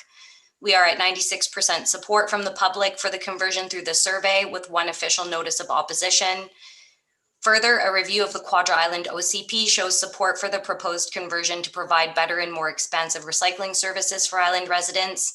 In addition, the depot would provide a location to host annual EPR cleanup events to further support Quadra OCP directives to provide proper management of hazardous wastes. Staff have prepared a budget for consideration based on quotes for capital infrastructure, and with board support can have the depot in place by fall of 2022. I'd be happy to answer any questions at this time. Thank you very much. And I have Director Abram for questions. Yes, thank you. This isn't so much a question. This is a absolute shout out to Stephanie and Vivian and Russ and Jesse and everybody else that worked on this project. This has gone on now for a number of years, where we've been trying to figure out how do we get better recycling on Quadra Island, and they have come up with the answer. They have engaged the community. To my satisfaction and to the community's satisfaction, even though, like Stephanie said, we didn't get to have the 2 town hall meetings because of COVID, it's okay, because they extended the period of time for the survey and for all of the web-based work, and the 96%, I mean, that's phenomenal. You don't get that on hardly anything these days. So I think this is fantastic. And when we get to the recommendations, I'd like to move them. And I also have just a couple of words I'd like to add to recommendation 1. But thank you once again to all of the staff for all of the work they did and all of the incredible amount of time they had to put into this. And my appreciation as a director to be able to work with staff in such a way that we were, basically corresponding almost daily, if not every other day, and sometimes after hours and sometimes weekends. It didn't seem to matter. It was just a project that needed doing, and it got done, and I'm really, really pleased. So thank you to all of the staff. Thank you, Director Abram. Is there any further questions on receipt? Seeing none, I'll call questions. Anyone opposed? Seeing none, carried. And to Director Abram. Yes, I'd like to move recommendation 1, that the Comox Strathcona Waste Management Service relocate and transition the existing unstaffed recycling depot on Quadra Island to a Recycle BC depot on a new property and undertake the necessary improvements to meet Recycle BC requirements for implementation no later than the fall of 2022, and that be subject to the days and hours of operation being successfully negotiated. Second. Which I believe that was the intent anyway.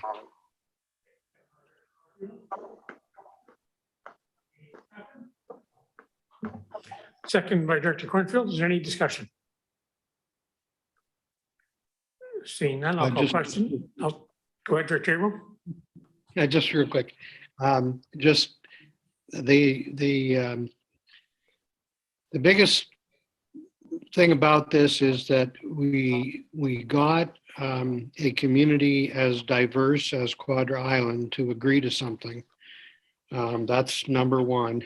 And number two is that because we're going to Recycle BC, we are going to save, and the population is going to receive an incredible savings in ferry trips over to Campbell River to fill up their recycling depot, recycle whatever it's called, renew it or whatever.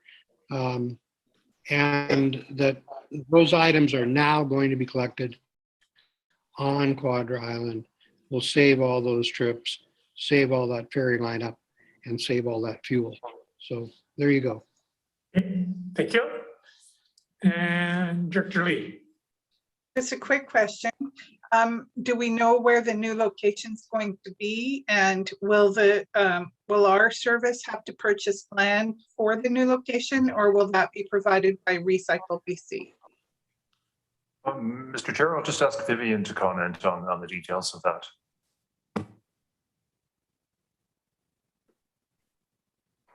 Thank you, Russell. Through the chair, to Director Lee. We have identified a few options. We went through a systematic review of all available properties that met the requirements set out by Recycle BC and obviously the zoning requirements to ensure that it is conducive to the general operation of the site. So we have zeroed in on one particular property that meets all of those requirements, and we are investigating the lease options, which is detailed, included in the financial plan for the board's consideration later on during this meeting. The property that we're looking at is proposed to be leased and not purchased, at least for the immediate future, just to make sure while we're testing out this model to ensure that it does work for our operation. Okay, thank you, Vivian. Any further questions? Okay, I'll call question on the motion. Is anyone opposed? Seeing none carried. And recommendation 2. I'd like to move recommend. Thank you, Dr. Abram. I'd like to move recommendation 2. Okay, moved in second, thank you. Well, it's as printed, so that's the motion. Okay, thank you. Any discussion on the motion? Yes, Mr. Chair. If I may. Go ahead. Yeah, I'd just like to say that this was an absolute eye opener to see this. First of all, the extent of the items collected. I had no idea that it was going to be so extensive. And the people that showed up, they were lined up all the way down our west road, which is the main road on Quadra Island, and waiting for sometimes, many hours to get to the spot and dump their loads. And the quantities were in the report. You can see that we kept an incredible amount of material from having to be shipped over by ferry at great cost, going to the landfills, going to the return centers. And I once again have to thank staff for putting that event on and now putting forward the recommendation to continue it in the future, because all of these things are things that are very difficult for people on Quadra to transport, some of them illegal to transport on the ferries. So it really makes it difficult. So the recommendation, I think, is just excellent, and thank you very much for it. Great, thank you, Director Abram, and Director Arbor.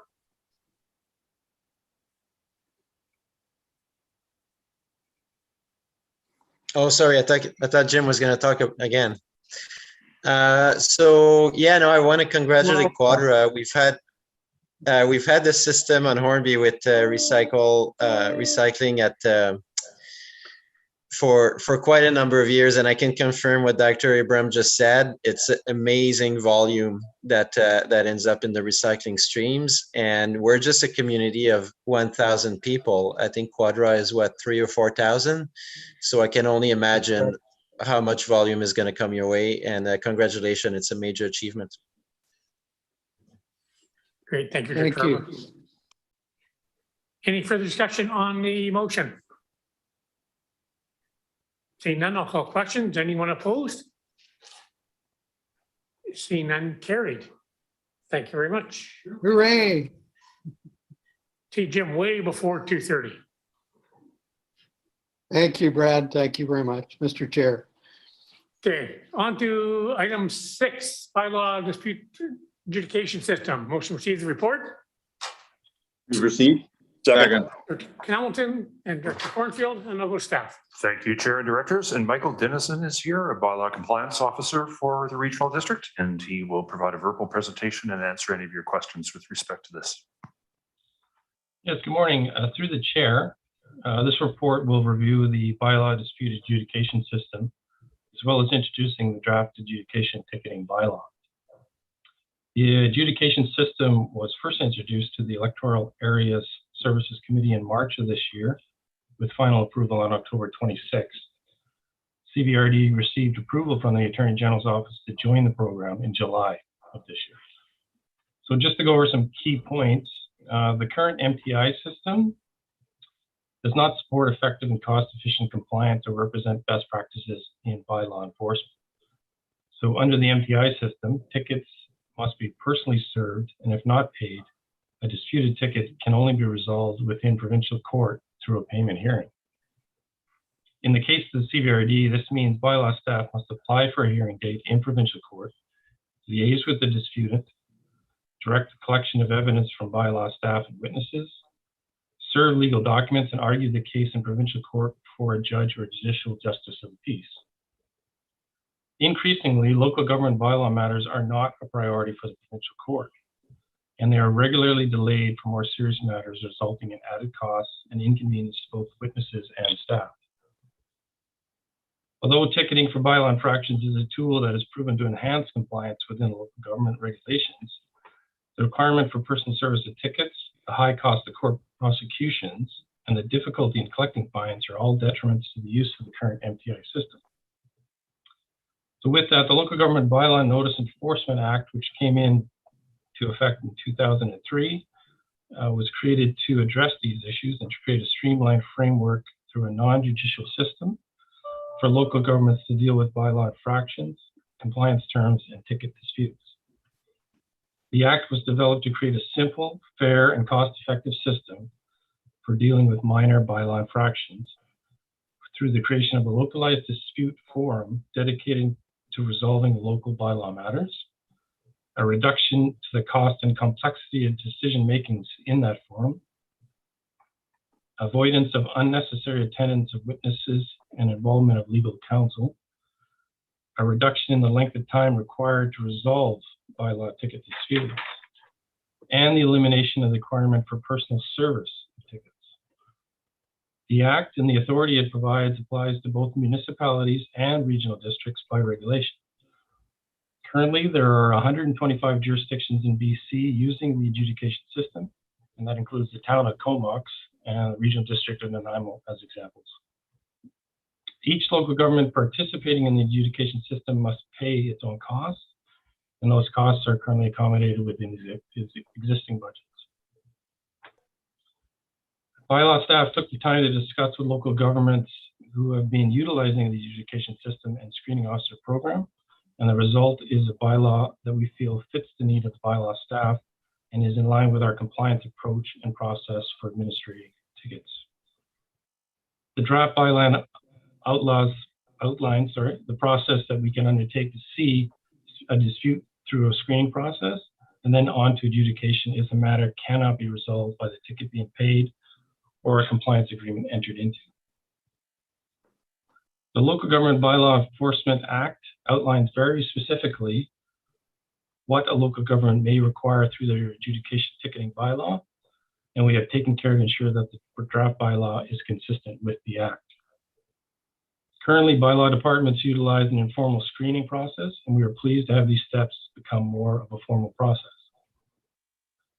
In addition, a communication plan has recently been created at CVRD to educate residents on the new program, and it highlights the value, cost effectiveness, and process available to the community, as well as increasing the awareness to bylaw services overall. So that's a quick review of the report, and I'm available to take questions. Thank you very much. I've got Director Abram and then Cole Hamilton. So Director Abram, go ahead. Thank you, Mr. Chair. Thank you, Michael, for the report. It was excellent. There was one term he used, minor infractions, and I'm just wondering, you know, like how that gets determined, but I'm also hesitant. I agree with all of your points about why this is a good idea, but I do have a problem with the fact that many of these adjudicated situations, the community does not want them adjudicated. They want them enforced because they're quite serious matters in the eyes of the people that live there. And some cause, you know, a great deal of disruption to the community. So it almost seems like, you know, we're backing up from our bylaws say this, the people told us that, and that's what they wanted, and the bylaws passed through public hearings, et cetera. The OCPs say it, and then we back off as a local government.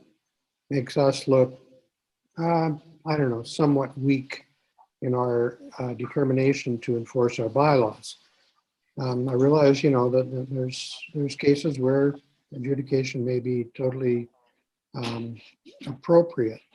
But answer one question for me, if you could. Did we not have a system under the MTI system that a ticket's issued, and if it was, I guess, repetitive or whatever, that it basically just got put onto the person's taxes, and there was, you know, that's the end of it.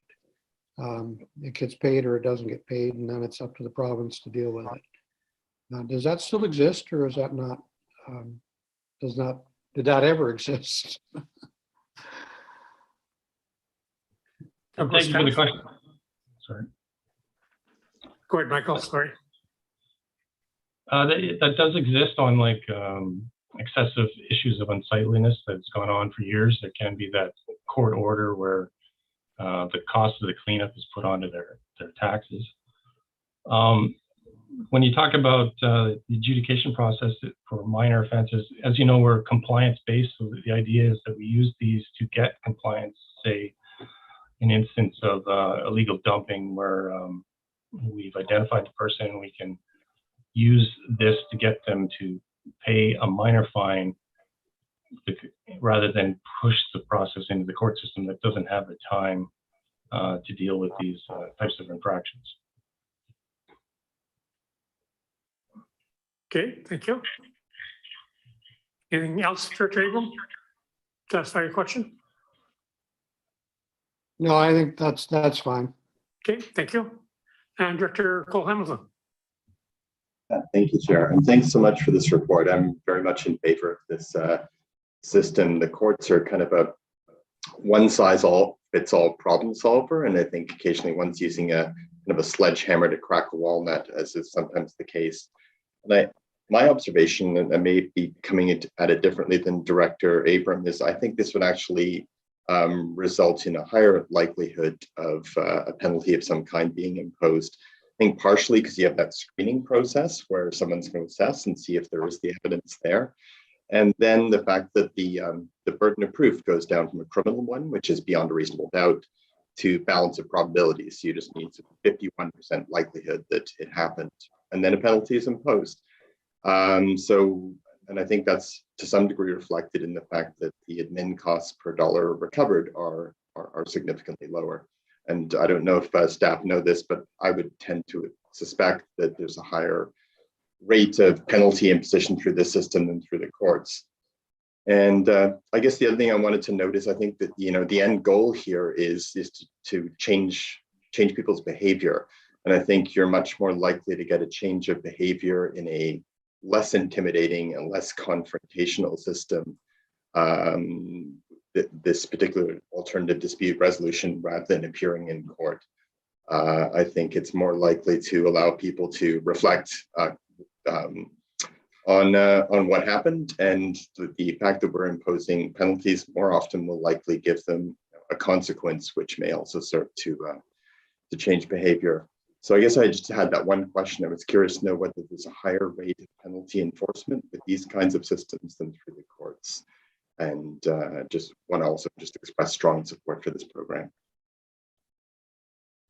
I'm sorry, you were asking for what's a higher rate? Whether there are any figures on the rate of penalty application through this dispute mechanism versus through the courts, whether this mechanism is more effective at actually imposing the penalties, which may result in a change of behavior. Yeah, I'm sorry, I don't have any statistics on that, unfortunately. Okay, thank you. Okay, thank you. The next director is Director Cornfield. Thank you, Chair, and thank you, staff, for the report. How can I say this? Well, I guess I'll just say it. And I like the concept of looking at new ways to get things done, and maybe more efficiently and more effectively. I'm a little concerned that CVRD directors, or half of our board, have had information on this since March of last year, and CVRD approved it in October this year, but it's the first time it's come before our board. So I have a number of questions. I'll try and make it simple. So are we still going to ticket, or will there a fine be established by a bylaw? In which case, how does the individual know that they've made a bylaw offense if you don't ticket them? It's very similar to the MTI system we currently use. It's a notice, so they're either served personally, or in some cases it could be mailed, but we still try to do direct service to the person. So that's how they're notified of the offense. So we still have to do direct service of the ticket, same as a ticket, right? No, we do not have to do direct service. We do have other options. Right, but generally you just finished saying that it would be, you would try to do it as direct service, correct? Correct, because as a bylaw officer, our goal is to get compliance. So we meet with people and we try and work through the. Okay, so how is the fine determined? That would be in the notice? Under the Act, there's a maximum of $500 fine. Okay, do we have any ticketable offenses greater than 500? There are some within the zoning bylaws at CVRD, but not within CSWM. Okay, so nothing, so that part wouldn't change. We wouldn't be increasing or decreasing the actual amount that would be by notice instead of by ticket? Yes. Okay, so just so that I'm clear in my own mind, so somebody commits an offense, if, and they would be served a notice by one of our bylaw people. And then if it's disputed, it could go through adjudication. If it's not disputed, they would be required to pay under the bylaw, correct? Correct. They are asked to pay within 14 days. Okay. And they can dispute it, or at least indicate that they would want to dispute. And instead of going through to the court system, as a ticket would be disputed, it would come to an adjudicator. No, first it goes through a screening officer, which are assigned, as we have a registry here at the CBRD. Yep. So a screening officer will contact the disputant, go over what the offense is, and decide through that meeting, whether it's face-to-face or over the phone, whether the matter will go to adjudication. Okay, but it says in the report that the screening officer can decide whether a fine applies or not. Is that correct? Yes. Okay, so I guess I have a concern. We have bylaw officers out there, and having been a former enforcement official with the provincial government, fettering is not allowed to fetter an enforcement official.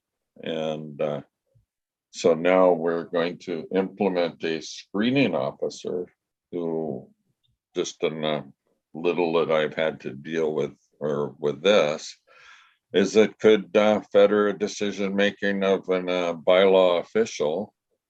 And so how is that by our bylaw officer? How are they going to know what to give notice for and not if it could be overruled by a screening officer? Mr. Chair, just to help out here, just to inform the directors that practices that are presented within this bylaw are the best practices as presented by the province for municipalities to adopt in terms of these systems. They're not practices that we've invented or are proposing to you. So well, some aspects to it may be called into question. These are the best practices that was given due consideration and has been implemented in other municipalities that have undertaken the system today. I'm not disputing this, Mr. CAO, but CVRD's had 8 months to work with it. We haven't. And so to understand what's going on and to ask questions, this is, as far as my recollection goes, unless I missed something somewhere along the way, I haven't seen it before. Yeah, Mr. Chair, I can explain the process as well, I'm trying to, excuse me, can I finish? I'm trying to understand the process, and that's why I was asking the question. Mr. Chair, I just wanted to say that if you want to take 8 months or an extended period of time or refer this, by all means, it's up to the board. We're not rushing you into this. This is just being presented for the first time to you today, absolutely. And if you want to take more time and us to respond to it in more detail for you, by all means. Well, I'm just trying to ask the questions today. If we can get through it today, I'm all in favor of that, but I just want to make sure that I understand. Ideally, it would have been nice to be able to refer it to our enforcement people at the city of Campbell River as an example and say, what do you think of this? And, would this system work, or get some feedback, but we haven't had that opportunity. So I'm just looking at when it gets to say it makes it through the screening officer and it goes to the adjudicator. So the adjudicator can't raise or lower the fine. He merely makes the decision on whether to uphold the fine or not. Is that correct? That is correct, yes. Okay. If somebody else wants to refer it for, this is first, second, and third, and I certainly would support first and second. And that gives us time to have the discussion and then do third afterwards. And we can make any amendments or changes after second if it's any are required. Okay, well, we'll bring that up after we finish with our questions. I have Director Lee, Director Hoyan, and Director Abrams. So Director Lee. Thank you, Mr. Chair. I think the way people learn is by having more immediate consequences to their actions and not going through a bunch of bureaucratic, meetings and adjudications and whatnot. Especially in my beautiful natural area of Area D, where if people illegally dump garbage next to a stream, in a bush, and wildlife access it, and wildlife are being, damaged or destroyed by actions of these people, I would prefer to go through the RAP line and have a conservation officer go out there and lay a $10,000 fine on anybody who fouls the natural environment and causes danger to wildlife. And that's a more immediate response than going through this. This might be fine, and I'm not saying I don't support it for more minor illegal dumping issues. But when you have people taking a truckload of garbage and dumping it on the edge of the Oyster River, which I've seen that happen, it's pretty disgusting, and it needs more immediate response. And the response they need to learn that you do that and you'll be subject to up to a $10,000 fine from the province. And I would prefer to go that way than go through any sort of soft handling of it through our solid waste program. Mr. Chair, just to answer the question, just to assure you that this does not replace the province's authority to take action on matters, and the RAP line is that method for the public to engage with the province where there are contraventions of provincial legislation. Yeah, and usually they are with illegal dumping. Usually it is environmental damage affecting wildlife and fish. And the province does come in immediately and deal with it. And the fines are rather steep. So I would rather have that as a learning tool for people than an adjudication system, which would just sort of, it's a softer approach.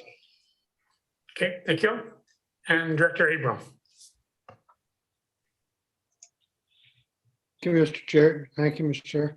I just, following up on Director Cornfield's comments about the process, working your way through it, and you go through the screening, and then you go to the adjudicator if it's decided that it should be done through adjudication. At the adjudication point, if the adjudicator says you lose, is that it? Is that the end of it? They are at that point responsible for paying the fine, doing whatever has to happen. Now I'll go to Mike. Yes, when it gets to the adjudicator has final say after having their hearing on the matter. They listen to both parties, the disputant and the local government, providing evidence, similar to how a court would be, but it's an adjudicator system. Okay, that sounds great. Okay, thank you. I don't see any further speakers. Oh, Director Cornfield. Thank you. One last question. The area of application, for instance, would it have any effect on municipality or municipal members? Like if somebody illegally dumps, but it's inside city boundaries, this wouldn't apply or would apply? Yes, this would apply. All municipalities within the service area will be given the same tickets booklets that we utilize, and that we'll be utilizing this same bylaw to issue those notices. Okay, so rather than ticket them under our bylaw, the solid waste, whoever enforces that would be the ones to enforce it? Yes, correct. Recently we had Campbell River issue illegal dumping under one of our tickets. It would be the same thing. Okay, so it's not just the electoral areas that would be impacted. No. Okay, if it was, I'm not sure, one of our electoral areas can probably answer the question. Do we have enforcement officials at the SRD that currently look after this in the electoral areas? Are you able to answer that, Mr. Chair, or do you want me to comment? I understand that you do, and in fact, when the Solid Waste Advisory Committee reviewed this matter, I noted that TASIS utilizes the services of the SRD in order to implement their bylaws. So due consideration were given by the various municipalities to this, and they endorsed the recommendation. Okay, good enough, Director Cornfield? Okay. I don't see any further questions. So on receipt, I'll call questions. Anyone opposed? Seeing none carried, and the recommendation is that the board give first, second, and third reading. Move first and second, and referral to the municipalities for comment before it's considered for third. Second. Okay, so just so I've got it correct, Director Lee, that moved first and second. And your last comment is that municipalities. And refer to municipalities for comment before it comes back to us for third reading. Okay, moved and seconded. Any further discussion? Call questions. Anyone opposed? Seeing none carried. Kill. And we're on to item 9, 2022-2026 prelim financial plan. Motion to receive the report. So moved. Cornfield, second. Thank you very much, Chair and Directors. And Kevin Duval, acting CFO, is here to give a presentation and answer any of your questions.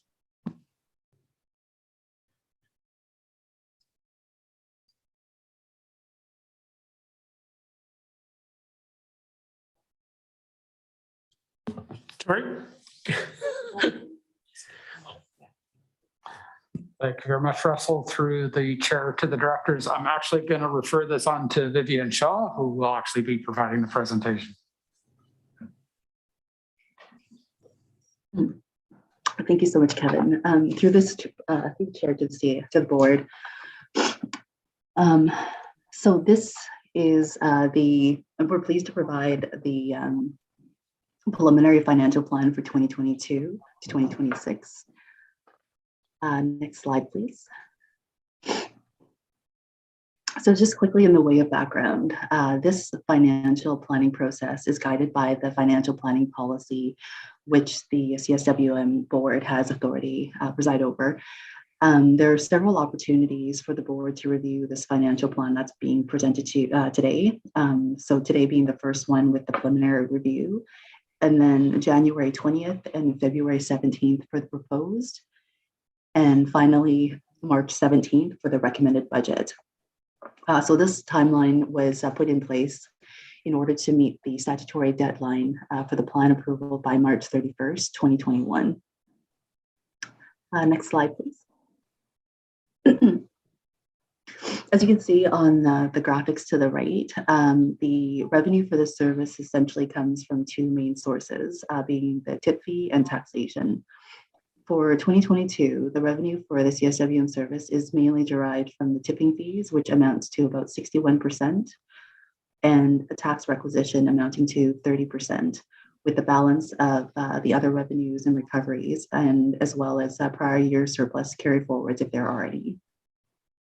So consistent with the COVID-19 recovery plan from last year, this proposed budget for 2020 maintains the $1 million reduction in taxes for 2022. The tip fee revenue will remain at $140 per ton for 2022, with increases in 2022 and 2023 with the introduction of organics for the municipal partners. Next slide, please. Just to drill down into the revenues, we wanted to provide a greater snapshot of what's coming over the next 5 years. So per the September 2020 COVID-19 response and renewal action plan report, the tax requisition was reduced from $6 million in 2020 to $5 million in 2021 and was projected to remain at this level for the full 5 years of the financial plan. In order to provide that financial relief for CSWM residents in light of COVID. It's been interesting to note that in terms of volume and the corresponding tip fees, 2020 and 2021 to date, we saw an average of about 15% increase in traffic volumes and the corresponding tip fees. So it's similar to 2020. We're currently on track to book another $1 million in surplus. However, as you can see in the table, as we are updating the capital cost projections with a 10-year outlook, a detailed review shows that this reduction is not likely sustainable across the 5 years. So in order to adequately fund the capital intensive projects that we have in the coming years, the new financial modeling show that it is necessary to consider step increases in 2023 and 2025 to build the tax requisition back up to the $6 million mark in order to avoid significant adjustments at the end of 2025. And furthermore, based on disposal trends, the revenues from the tip fees are projected to continue to increase slightly in 2022 with the additional revenues that are coming in from the organic waste stream.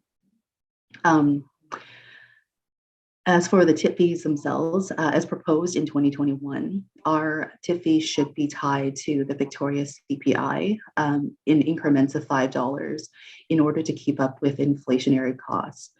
What was proposed back then was that when the 2% increase in CPI continues to be observed, and the tip fees should increase roughly about every 2 years, which means we are looking at possibly a tip fee increase to $145, not for next year, but for 2023. So this is currently under review, and we will be able to provide a better assessment in a future staff report. Next slide, please. So just to detail some of the more notable operational expenses increases. For operational costs, what we saw was roughly about a 17% increase compared to 2020. And this is largely attributed to the increase in contracted service costs, which are largely due to the increased volumes and the associated transportation costs from Campbell River and the remote sites. There's also an increase in personnel costs to better support the CSWM service, which is detailed in the next slide. There's also increase in support costs, which are directly correlated to the capital spending. Through further refinement of the financial plan since the agenda was issued, what you have in front of you is support costs of, I think, $823,000. And since that agenda has been issued, it's been further refined down to $624,000, so roughly a $200,000 decrease. And lastly, there's been a bit of an increase in terms of our minor capital for facility improvements. We also saw a slight wage cost decrease as a result of the statutory holiday closure for 2021, amounting to $70,349. And then there's also been a reduction in the recycling costs of just over $190,000, which are associated with the closure of the 2 unstaffed CSWM depots at the Comox and the Sportsplex. Next slide, please.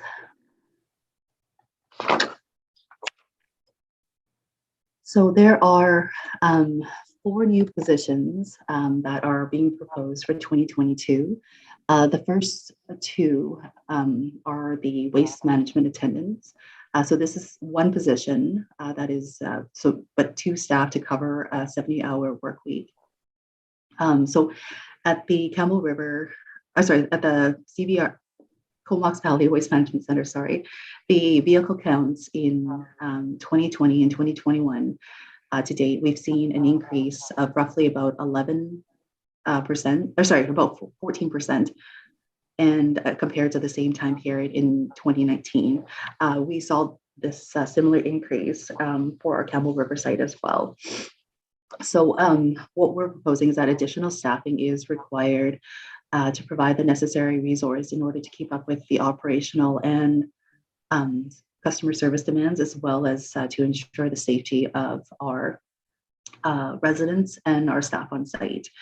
In addition, it is important to note that with implementation of the new recycling depot, which is positioned just directly across from the scale house, there is a need for an attendant to be positioned right on that in that area to be able to encourage and monitor best recycling practices, and also to prevent contamination and illegal dumping practices. And then there's also a waste management operator position. So this was previously approved in 2020 in anticipation of the regional organics facility that was slated to open for 2022. And this position is also going to be used to support other diversion activities on site.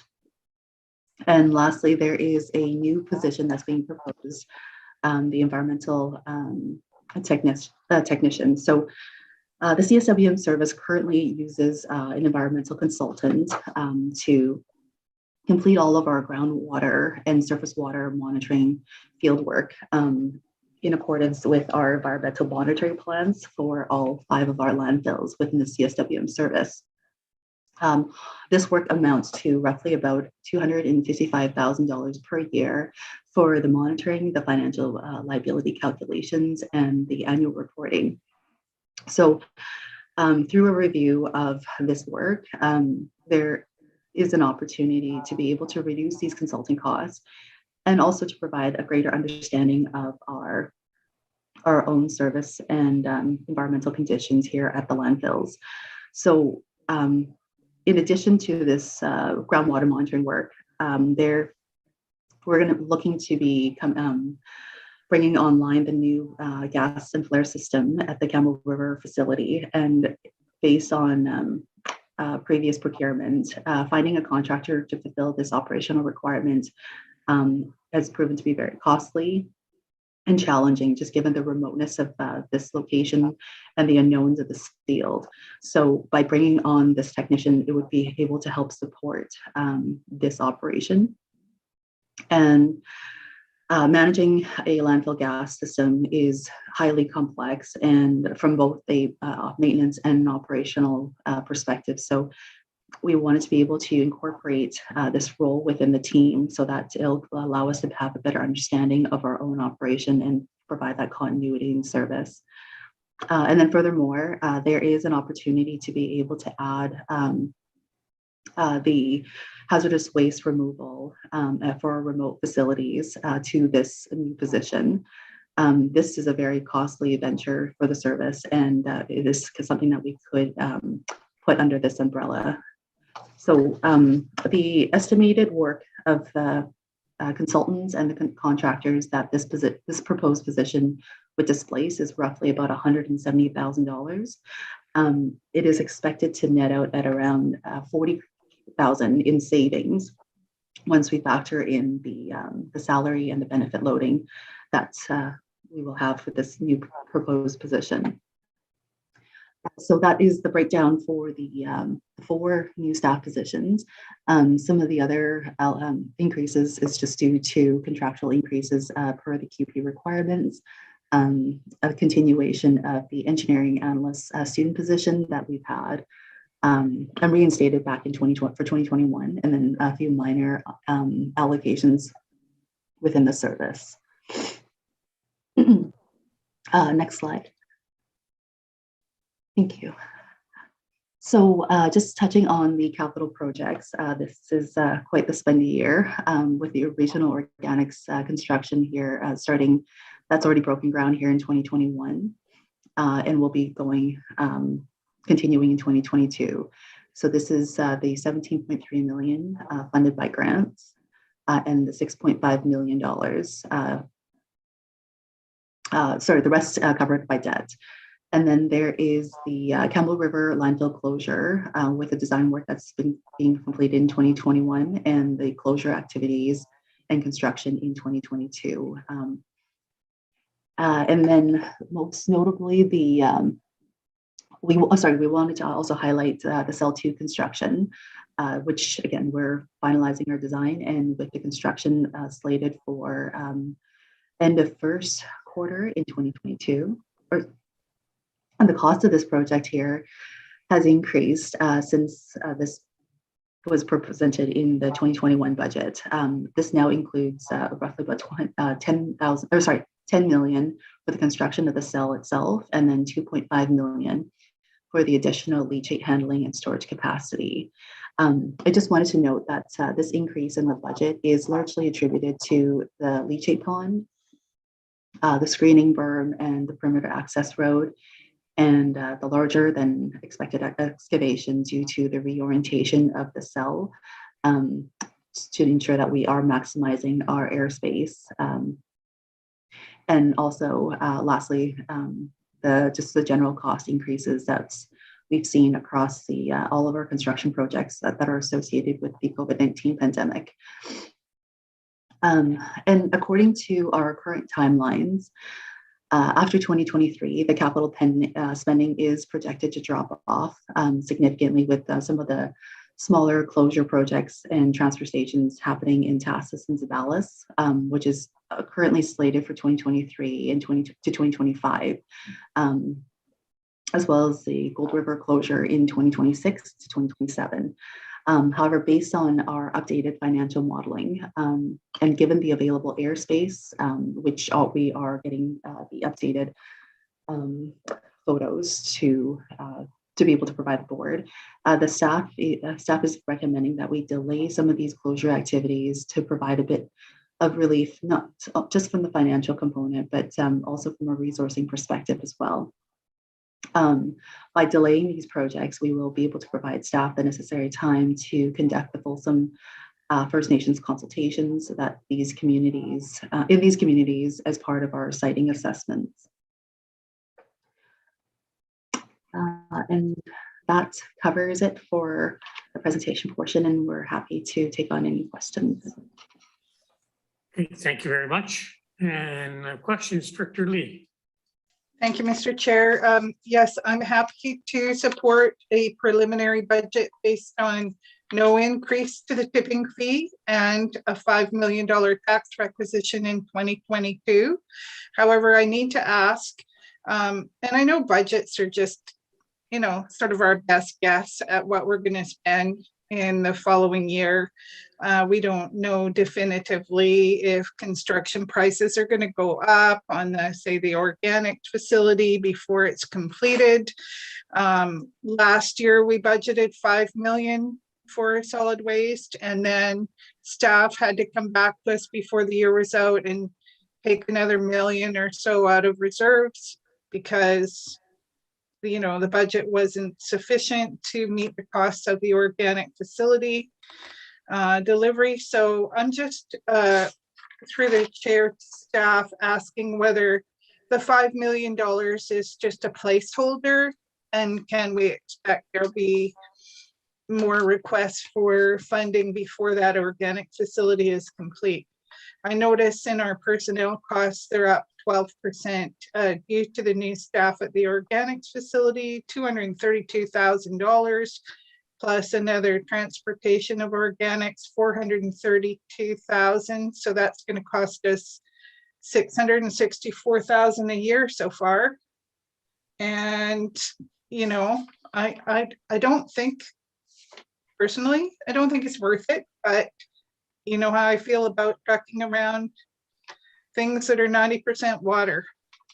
So I've always said it, and it's getting really expensive. So can we expect that the organic facility is going to take even more money during the year after we set the budget? I'll go to staff.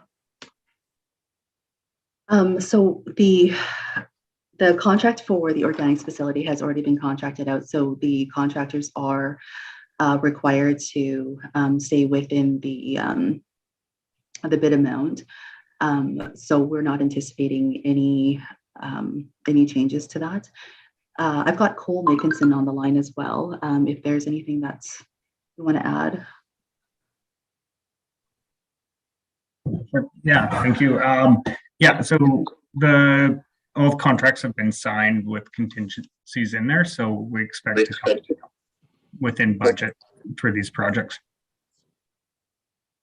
What's your company's name?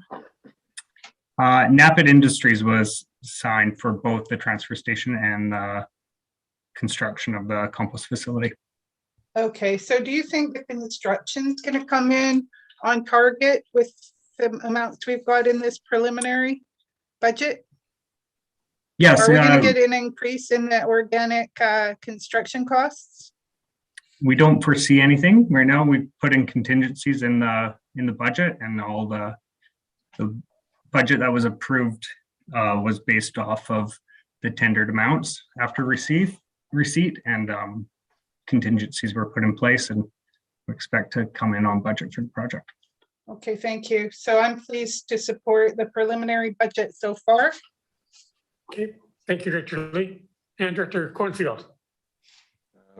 Thank you, Chair, and thanks for the report. And then I noticed that this is just for information and providing feedback to staff for further discussions.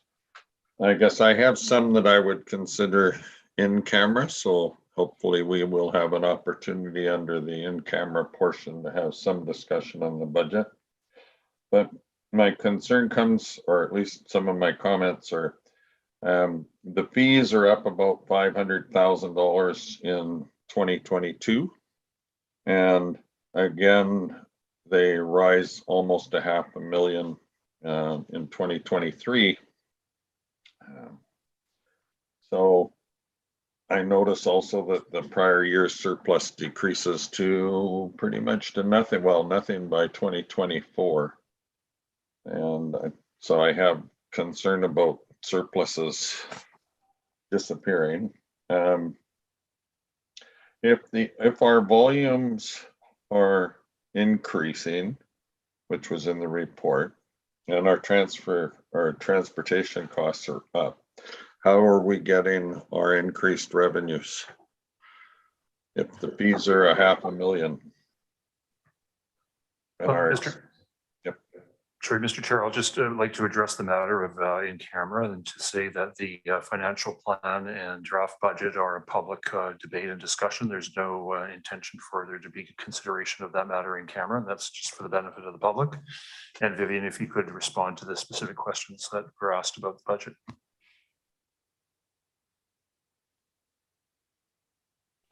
You're muted.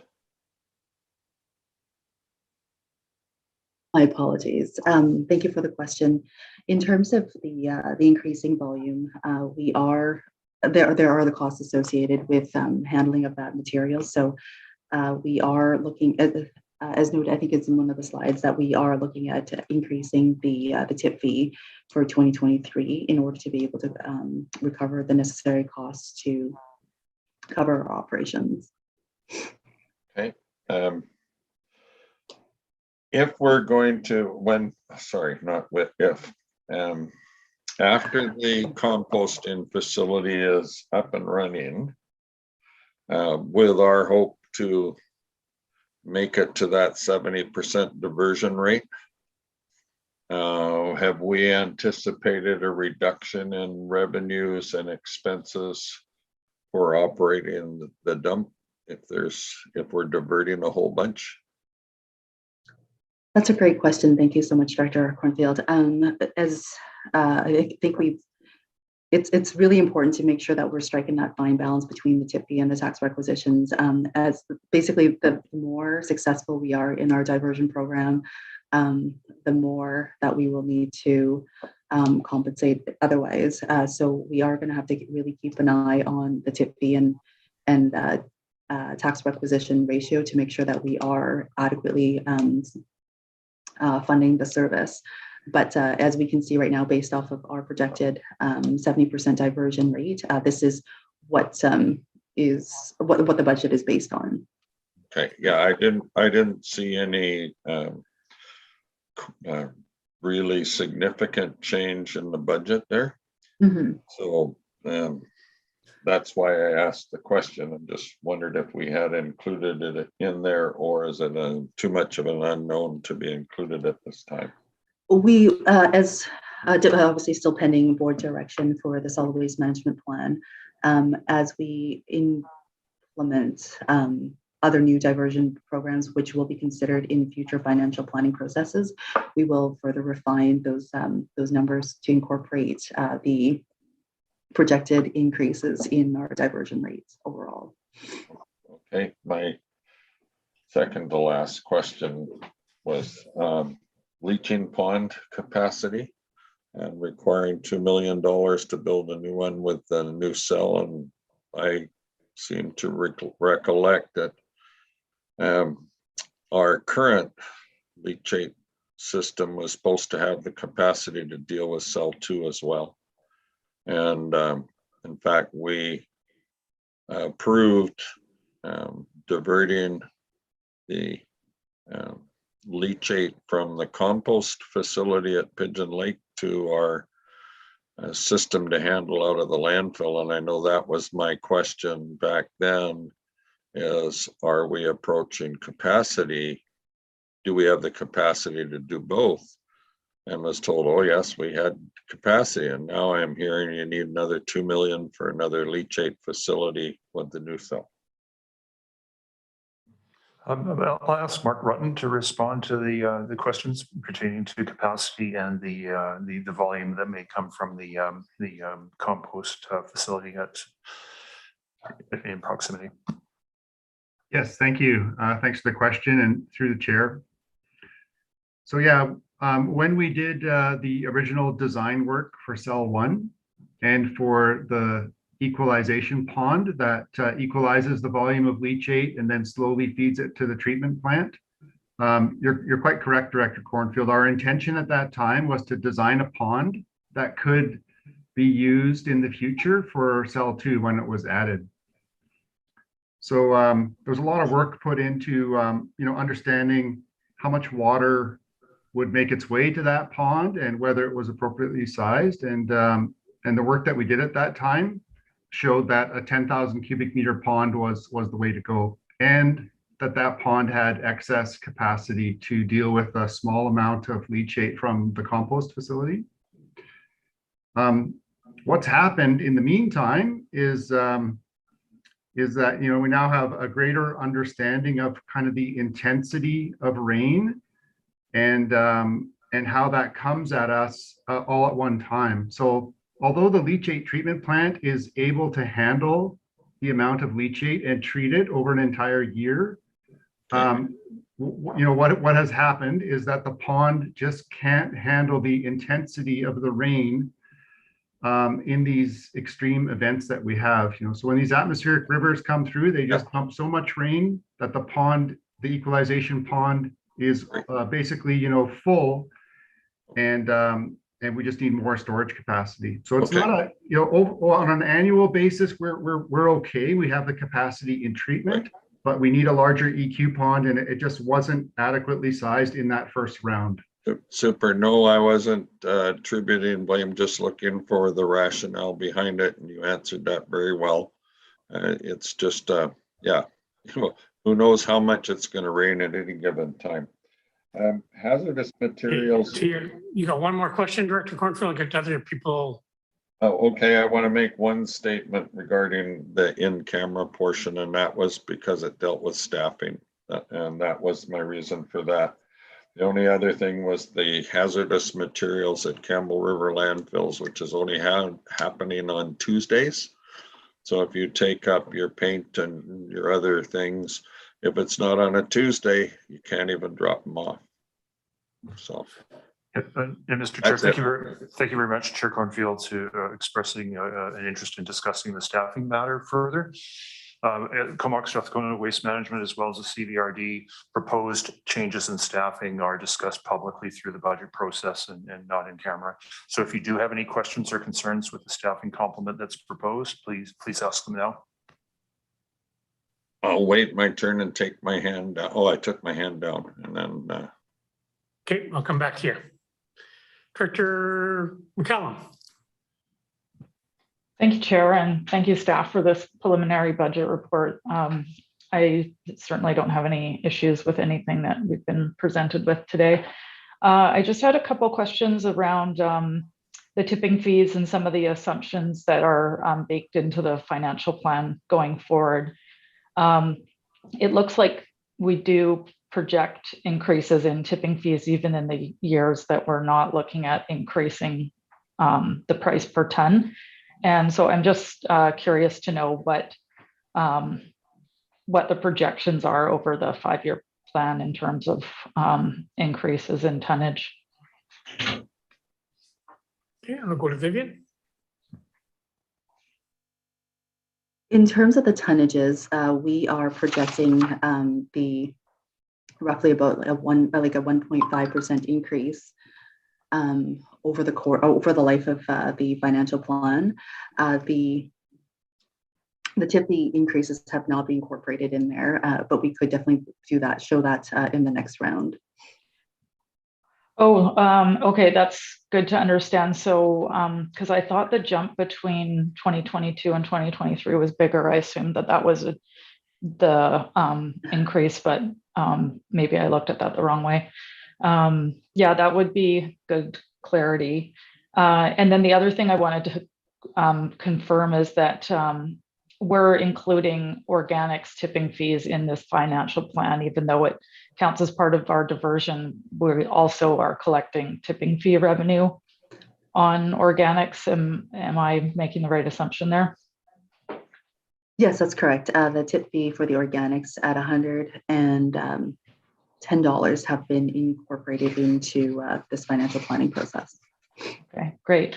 And then I just wanted to make one general comment, not about this year's, not about the 2022 budget, but as we look ahead when we're going to be talking about increasing that tipping fee and also increasing the tax requisition, that it would be useful to maybe see the impacts on the reserves with maybe keeping the requisition the same and looking at a larger tipping fee and just being able to have a discussion on how those numbers break down.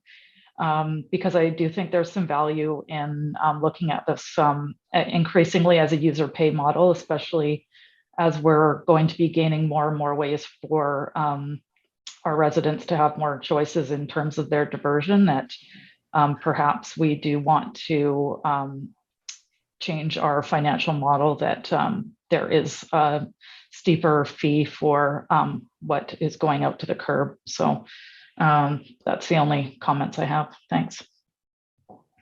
Great, thank you. And Director Grieve. Thank you, Mr. Chair. And I'll start by reminding Director Lee that human beings are 90% water too.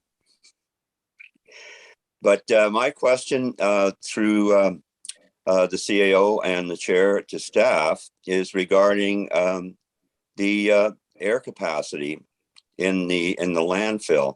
We talk about 70% diversion currently, and with the municipalities now poised to start diverting their organics as well. There seems to be a good argument there when you're filling up a $13 million cell that we have to make it easier in the electoral areas to recycle. I know that you talk about 30% of the stuff going into that landfill is recyclable material. That jumps to over 40+% when it comes to the electoral areas.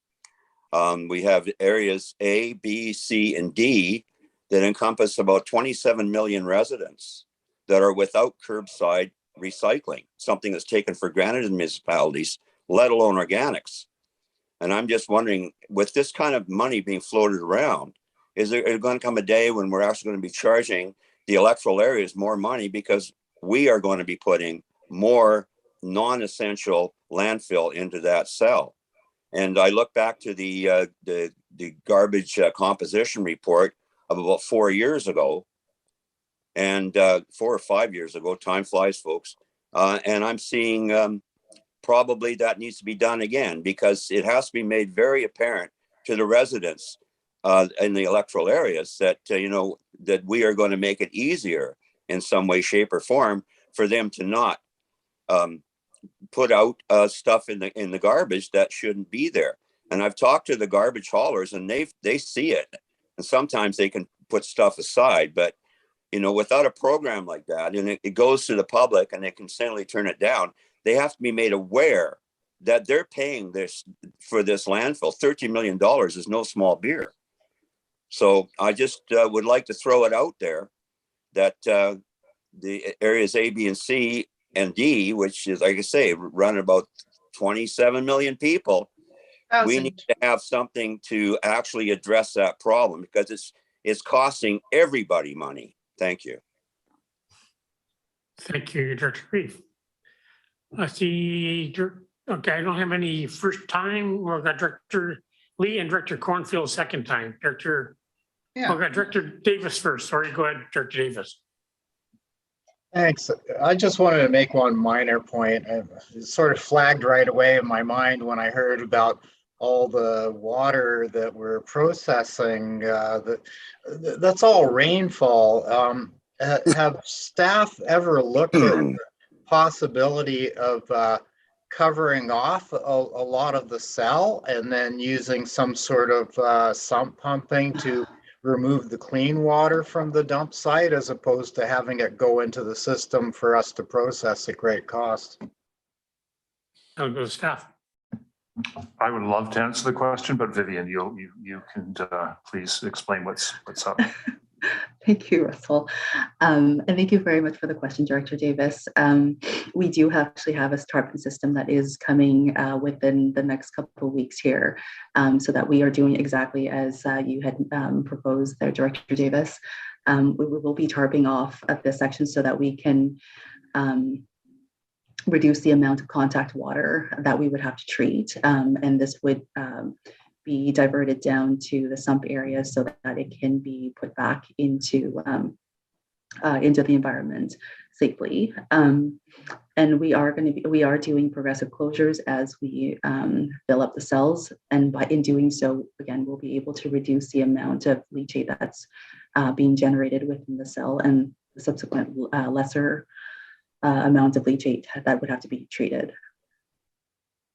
Can I just follow up? So when parts of the cell are full, will it be covered off somehow to prevent surface rainfall from continuing to infiltrate the system?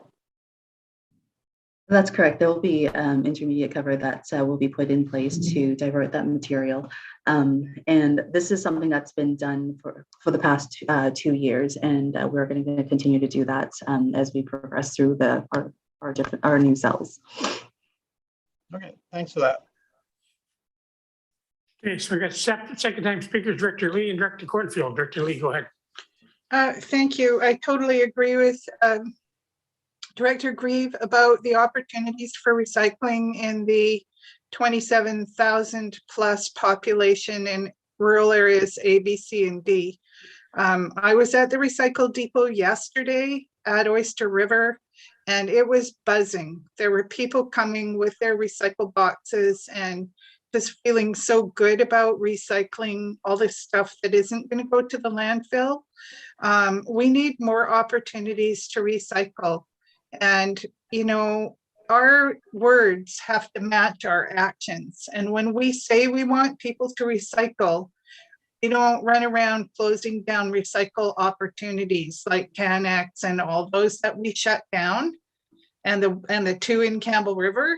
You don't limit recycle bins and opportunities to recycle and then expect people not to put it in the garbage because sometimes they feel they don't have an option. Luckily, we still have an option at Oyster River for Black Creek Oyster Bay. The other question I had was relating to the organics facility. So the $110 per ton that we're charging to drop organics at the organics facility for people to drop organics there, do we get any portion of that revenue back, or does that go to the contractor? And I don't know why people would like pay $110 a ton to get organics over to the top of General Hill when they can, if they can compost it in their backyard for free. Okay, go staff for the answer. Thank you for the question. In regards to the recycling accessibility, you're absolutely right, Director Lee.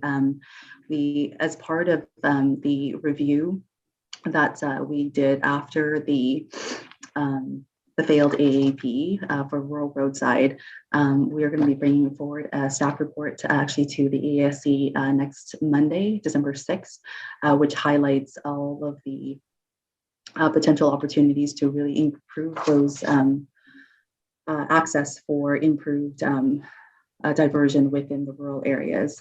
We do understand that there is a need, and we've identified that, and so we have we'll be putting forward those recommendations at the EASC next Monday. And then in terms of the revenue, that's the revenue for the for the organics component will be to sustain the operation. So it's not a revenue generating operation. Okay. So it goes to the contractors, right, to run it. So $110 for per ton for someone to deposit organics at that site. It'll be to cover the cost of the operation, yes. Okay. Okay, thank you. Cheaper to do it in your backyard.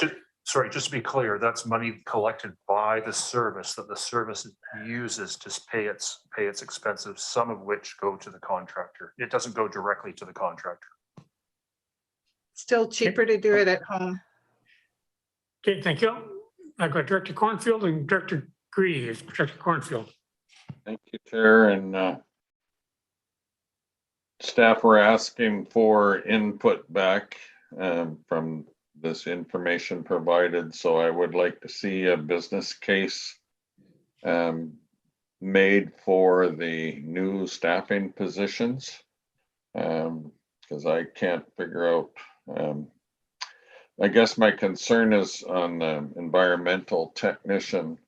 If we're going to be looking after all of the facilities in the service area, what happens when we get two things that need working at the same time? And when we use consultants, we are able to hire consultants in different locations and can work on many things at the same time. So if I could, I would like to see a business case for the new positions that are wanting to be added.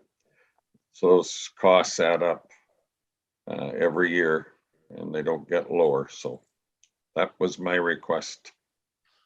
Thank you very much, Mr. Chair. We will bring back those business cases that were developed for each one of these positions and share that with the board at the next meeting. Thank you. Okay, thank you. And to wrap her up, we got Director Grieve. Thank you, Mr. Chair. If you allow me a little latitude here, I'm going to pull a playbook or a page out of the playbook of Director Lee now and give a little personal anecdote. We had new neighbors move in here from the city, and the first time garbage pickup day came, they had 3 recycle bins out there and 1 garbage can. Well, of course, garbage truck picked up the garbage can and they learned their lesson. Next week, garbage came by and they had 3 garbage cans full of mixed recycling and garbage. So this is directly affecting this decision when you talk a $13 million new landfill. And I know that we have bylaws. We have, I think it's bylaw 252, Vivian, correct me, I guess, that prohibits recyclables from going to the landfill. But like all bylaws, if we don't enforce them, they're kind of useless. So I want to know what steps are going to be taken by this board to ensure that it's easier to recycle. And in the electoral areas, when we talk about 27 million people, that's a big deal. Thank you. Thank you, Director Reed. I don't see any other speakers, so on receipt, I'll call question. Is anyone I did get an opposed? answer. Who would like to answer? Mr. Chair, Yeah, I did not get an answer. I Yeah, want staff to answer that question. Could you ask the question again? I'm sorry, I missed the question. We have bylaw, I think it's 252. When are we going to be enforcing the haulers to actually abide by those bylaws? Right now, they're allowed to dump recycling into, mostly from the electoral areas, into the landfill without any recourse. So are we going to rescind that bylaw or are we going to enforce it? Thank you.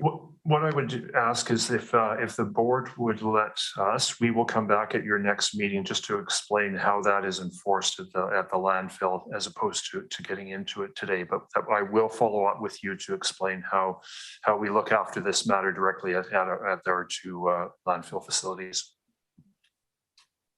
okay, thank you. So on that, I'll call question on receipt. Is anyone opposed? Seeing none, carried. And recommendation. Move the recommendation with the addition of a business case coming forward for the new personnel.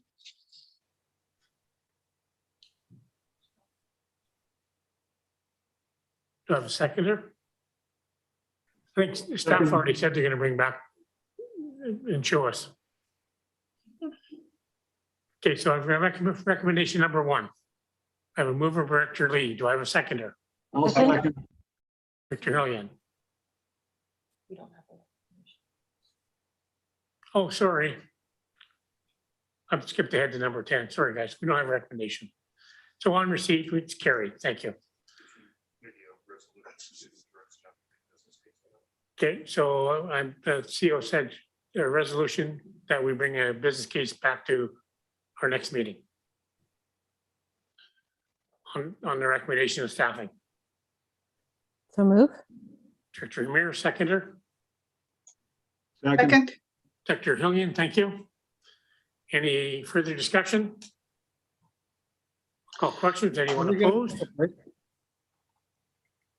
Are we going to take a break, Mr. Chair? As soon as I do a count here, I'll fill you in. Mr. Chair, I have my hand up before you call the question. May I ask, can we also ask the staff to bring forward a plan for reinstating recycle bins throughout? You already get, there's a motion on the floor, Director Lee. Okay, can I make a separate motion then There's a regarding recycling? There's a motion on the floor. Yeah, after that, may I make another motion? Okay, let's vote on this motion first. I've got a question on the motion. Is anyone opposed? Staying uncarried. And subsequent, I'd like to make a motion that staff also bring back a business case for reinstating recycling opportunities throughout areas A, B, C, and D. Second, Davis. Moved in second. And actually throughout our service area, Hang because on. there's Campbell River, Courtney, Comox, Cumberland. Okay, if you're gonna make a motion on the fly, we're gonna stop right now. No, I just want to know what they're planning for recycle bins. We need them. You've got a motion on the floor. The CEO wants to stop. I just wanted to ask, are you asking us now to investigate reinstitution, or would it be adequate if staff brought back to you the rationale for why the decision was made? No, I'd like to see a future plan for providing recycling opportunities in our communities that are improved from where they are at the moment. And yeah, notice of motion would be appropriate. Yeah. Yeah, Director Lee, this is would be a notice of motion because right now we're still talking financial plan and this isn't even on the agenda.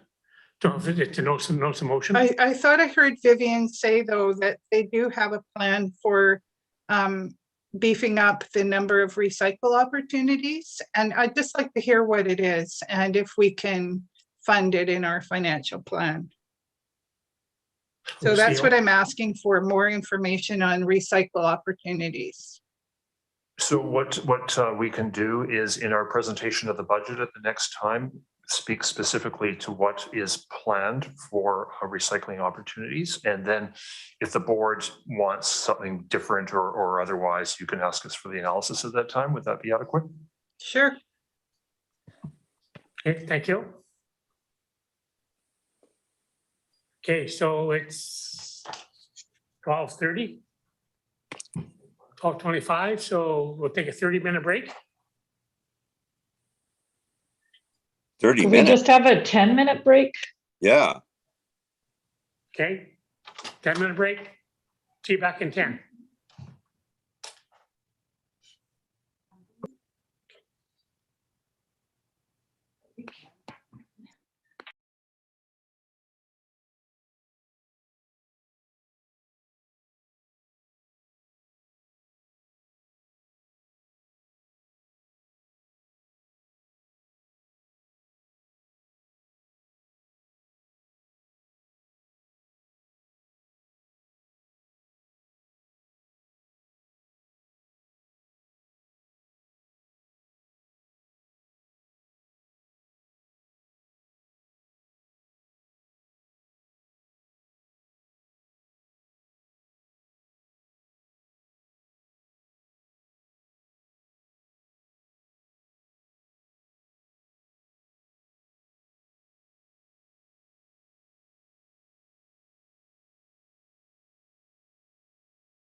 Okay, everybody's back. Okay, we'll move on to item number 10, the management report for outstanding action items. Motion to receive the report. So moved. Julie, second. Is anybody else back? Second. I don't. Second, anybody- Wally. Director Wally, Okay. second. Everybody, looks like everybody's back. And I'll go to the staff. Thank you very much, Chair and Directors, and Vivian Shaw will present this report and answer any of your questions. Thank you, Russell. Through the CEO to the chair and the board, this last report here in the regular meeting is to provide the CSWM board with an update on a number of the outstanding action items from the management report, and including any resolutions to the some of these items.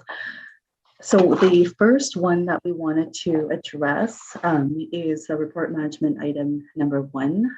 This is from the October board meeting, whereby staff was directed to draft an AVICC resolution on repurposing the construction and deconstructed materials for consideration at this board. As we had talked about earlier in the meeting, there's roughly about 3 million metric tons of construction waste that is being landfilled right now. So, and this is consistent. We're seeing this at our landfills as well. So, through a research of the various AVICC resolutions that have come forward in the past, it was a commitment by the Canadian Wide Action Plan for EPRs to include C&D waste, which is supposed to be operational within 8 years of inception. But unfortunately, to date, this is not materialized, and to that end, staff has drafted the draft resolutions for the board's consideration.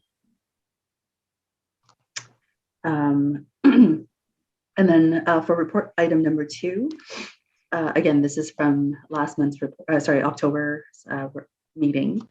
There was a motion to defer to the December board for the consideration of instituting waste collection bins within the CSWM service areas in Poplar Beaches and park access locations.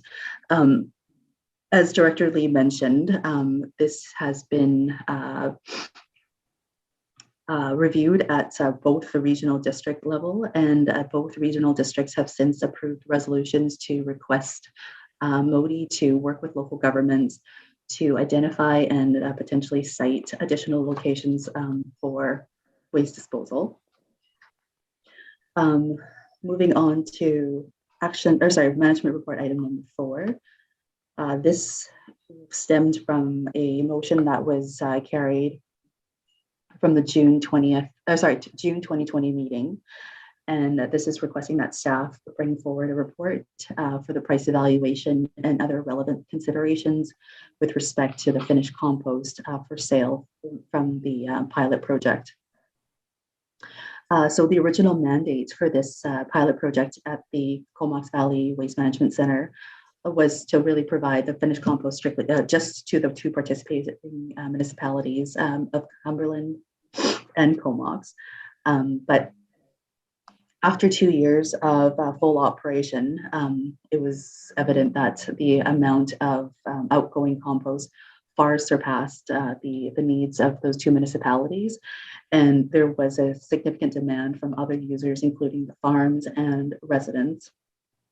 So to establish that sale price, the work was done through the regional organics management study, which took into account local market conditions and demands, and also the evaluation of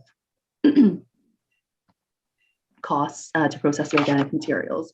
So this is how $13 per cubic meter was arrived at. So we can resolve that. And then item number 5 and number 8, these are, again, just outlining some of the resolution to the board motions that have been carried since 2019.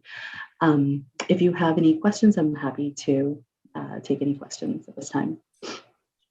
Great. Thank you, Vivian. Any questions on receipt? Seeing none, I'll call question on receipt then. Anyone opposed? Seeing none, carried. Recommendation number 1. Mr. Chair, I just wanted to let you know that Director Abram was having trouble connecting. Is he on our panel? No, he's not here. Can somebody send him some kind of invitation so he can join the meeting, because he's trying to get through on the chat? Okay. Move recommendation 1. Second. Second, Director Randoms, thank you. Any discussion? Seeing none, I'll call question. Anyone opposed? Call carried. Recommendation number 2. So moved. Second. Second. Yep. Director Lee. Me. But absolutely by next winter that we know that there's somewhere that people can go. Director Evans. Yes, thank you. Just a comment. I think the information that we received earlier just about the impact of demolition products that are going unpurposed, repurposed, would be important to include in this recommendation going forward. I think they're really strong statistics. And so my question to staff was it the intent to use that as a bit of a backgrounder? Or is this what's going forward in its entirety to AVICC? We'll go to staff.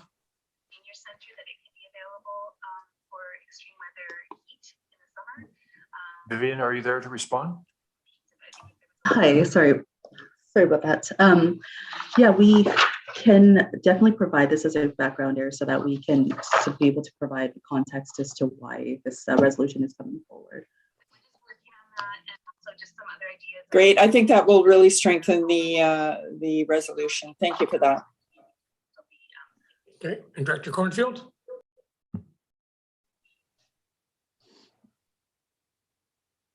Sorry, just trying to.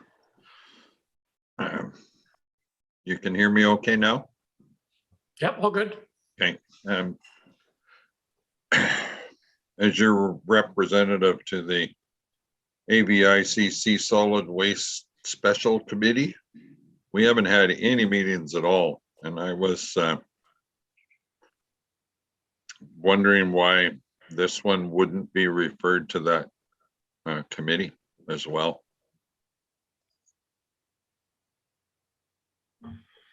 One thing, Mr. Chair, to keep in mind is the deadline for submissions to AVICC. So without a meeting of that committee in the meantime, to refer it to them may delay it. Oh, no, I'm sorry. I wasn't meaning to refer it for their comment first.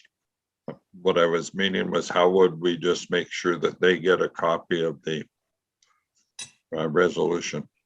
Sure. What we can do is refer this to the mail out list of the staff and directors that are part of that committee so that they are aware. Okay, that would be great. Thank you. And the only thing I can see is in here is there didn't seem to be anything about the private landfills, which I'd brought up earlier.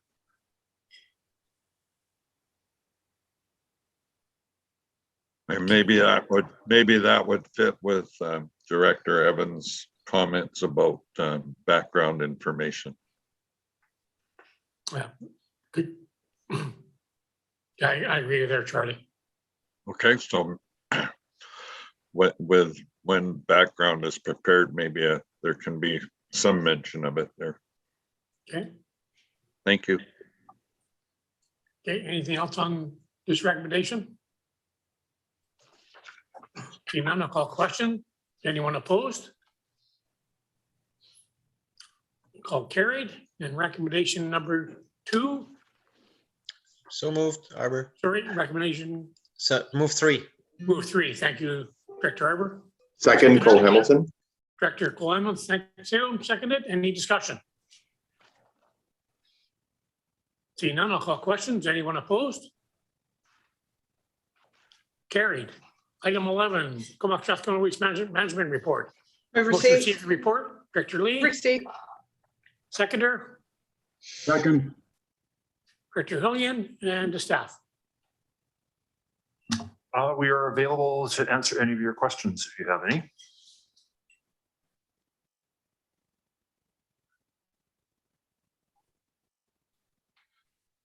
I don't see any questions.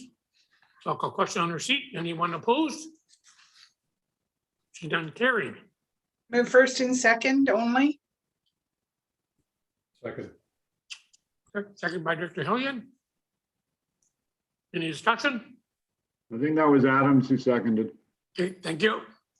We'll clear that up. Any discussion? See none, call questions. Anyone opposed? See none, carried. And recommendation for bylaw 687, Comox Strathcona Waste Management Bylaw, adjudication ticket bylaw 6872021. So moved, Arbor. Thank you. Second. Director Second, Lee. Cole Hamilton. Okay, thank you, Director Cole Hamilton. Mr. Any- Chair? Any discussion? Yes. Director Lee. I think we agreed during the discussion of this adjudication process that we would defer third reading until we get a staff report back. So I'd like to move deferral to the next meeting on third reading. Yeah, I think the initial resolution that was voted on was first and second reading, Mr. Chair. So I think the Director Lee is right. The direction was not to provide third reading, and we were previously directed to refer it to the municipality. So I think just not considering this resolution would be the appropriate step. Okay, thank you. I'll pull it from the table. Thank you. Seconder Bullock, thank you. Yes.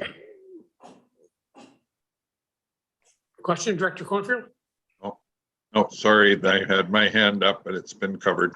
Okay, thank you. So on that, then new business? No addendum items, no media? Move to adjourn to in camera. And did you Seconder? find Director Abram yet? Is he still writing on the chat? It's on Quad Island. I know, but he can't get into the meeting No, for some reason. We've sent him a couple messages now, yes. Okay. Second. Thank you, Director Hillian. Into closed. All in favor? Opposed?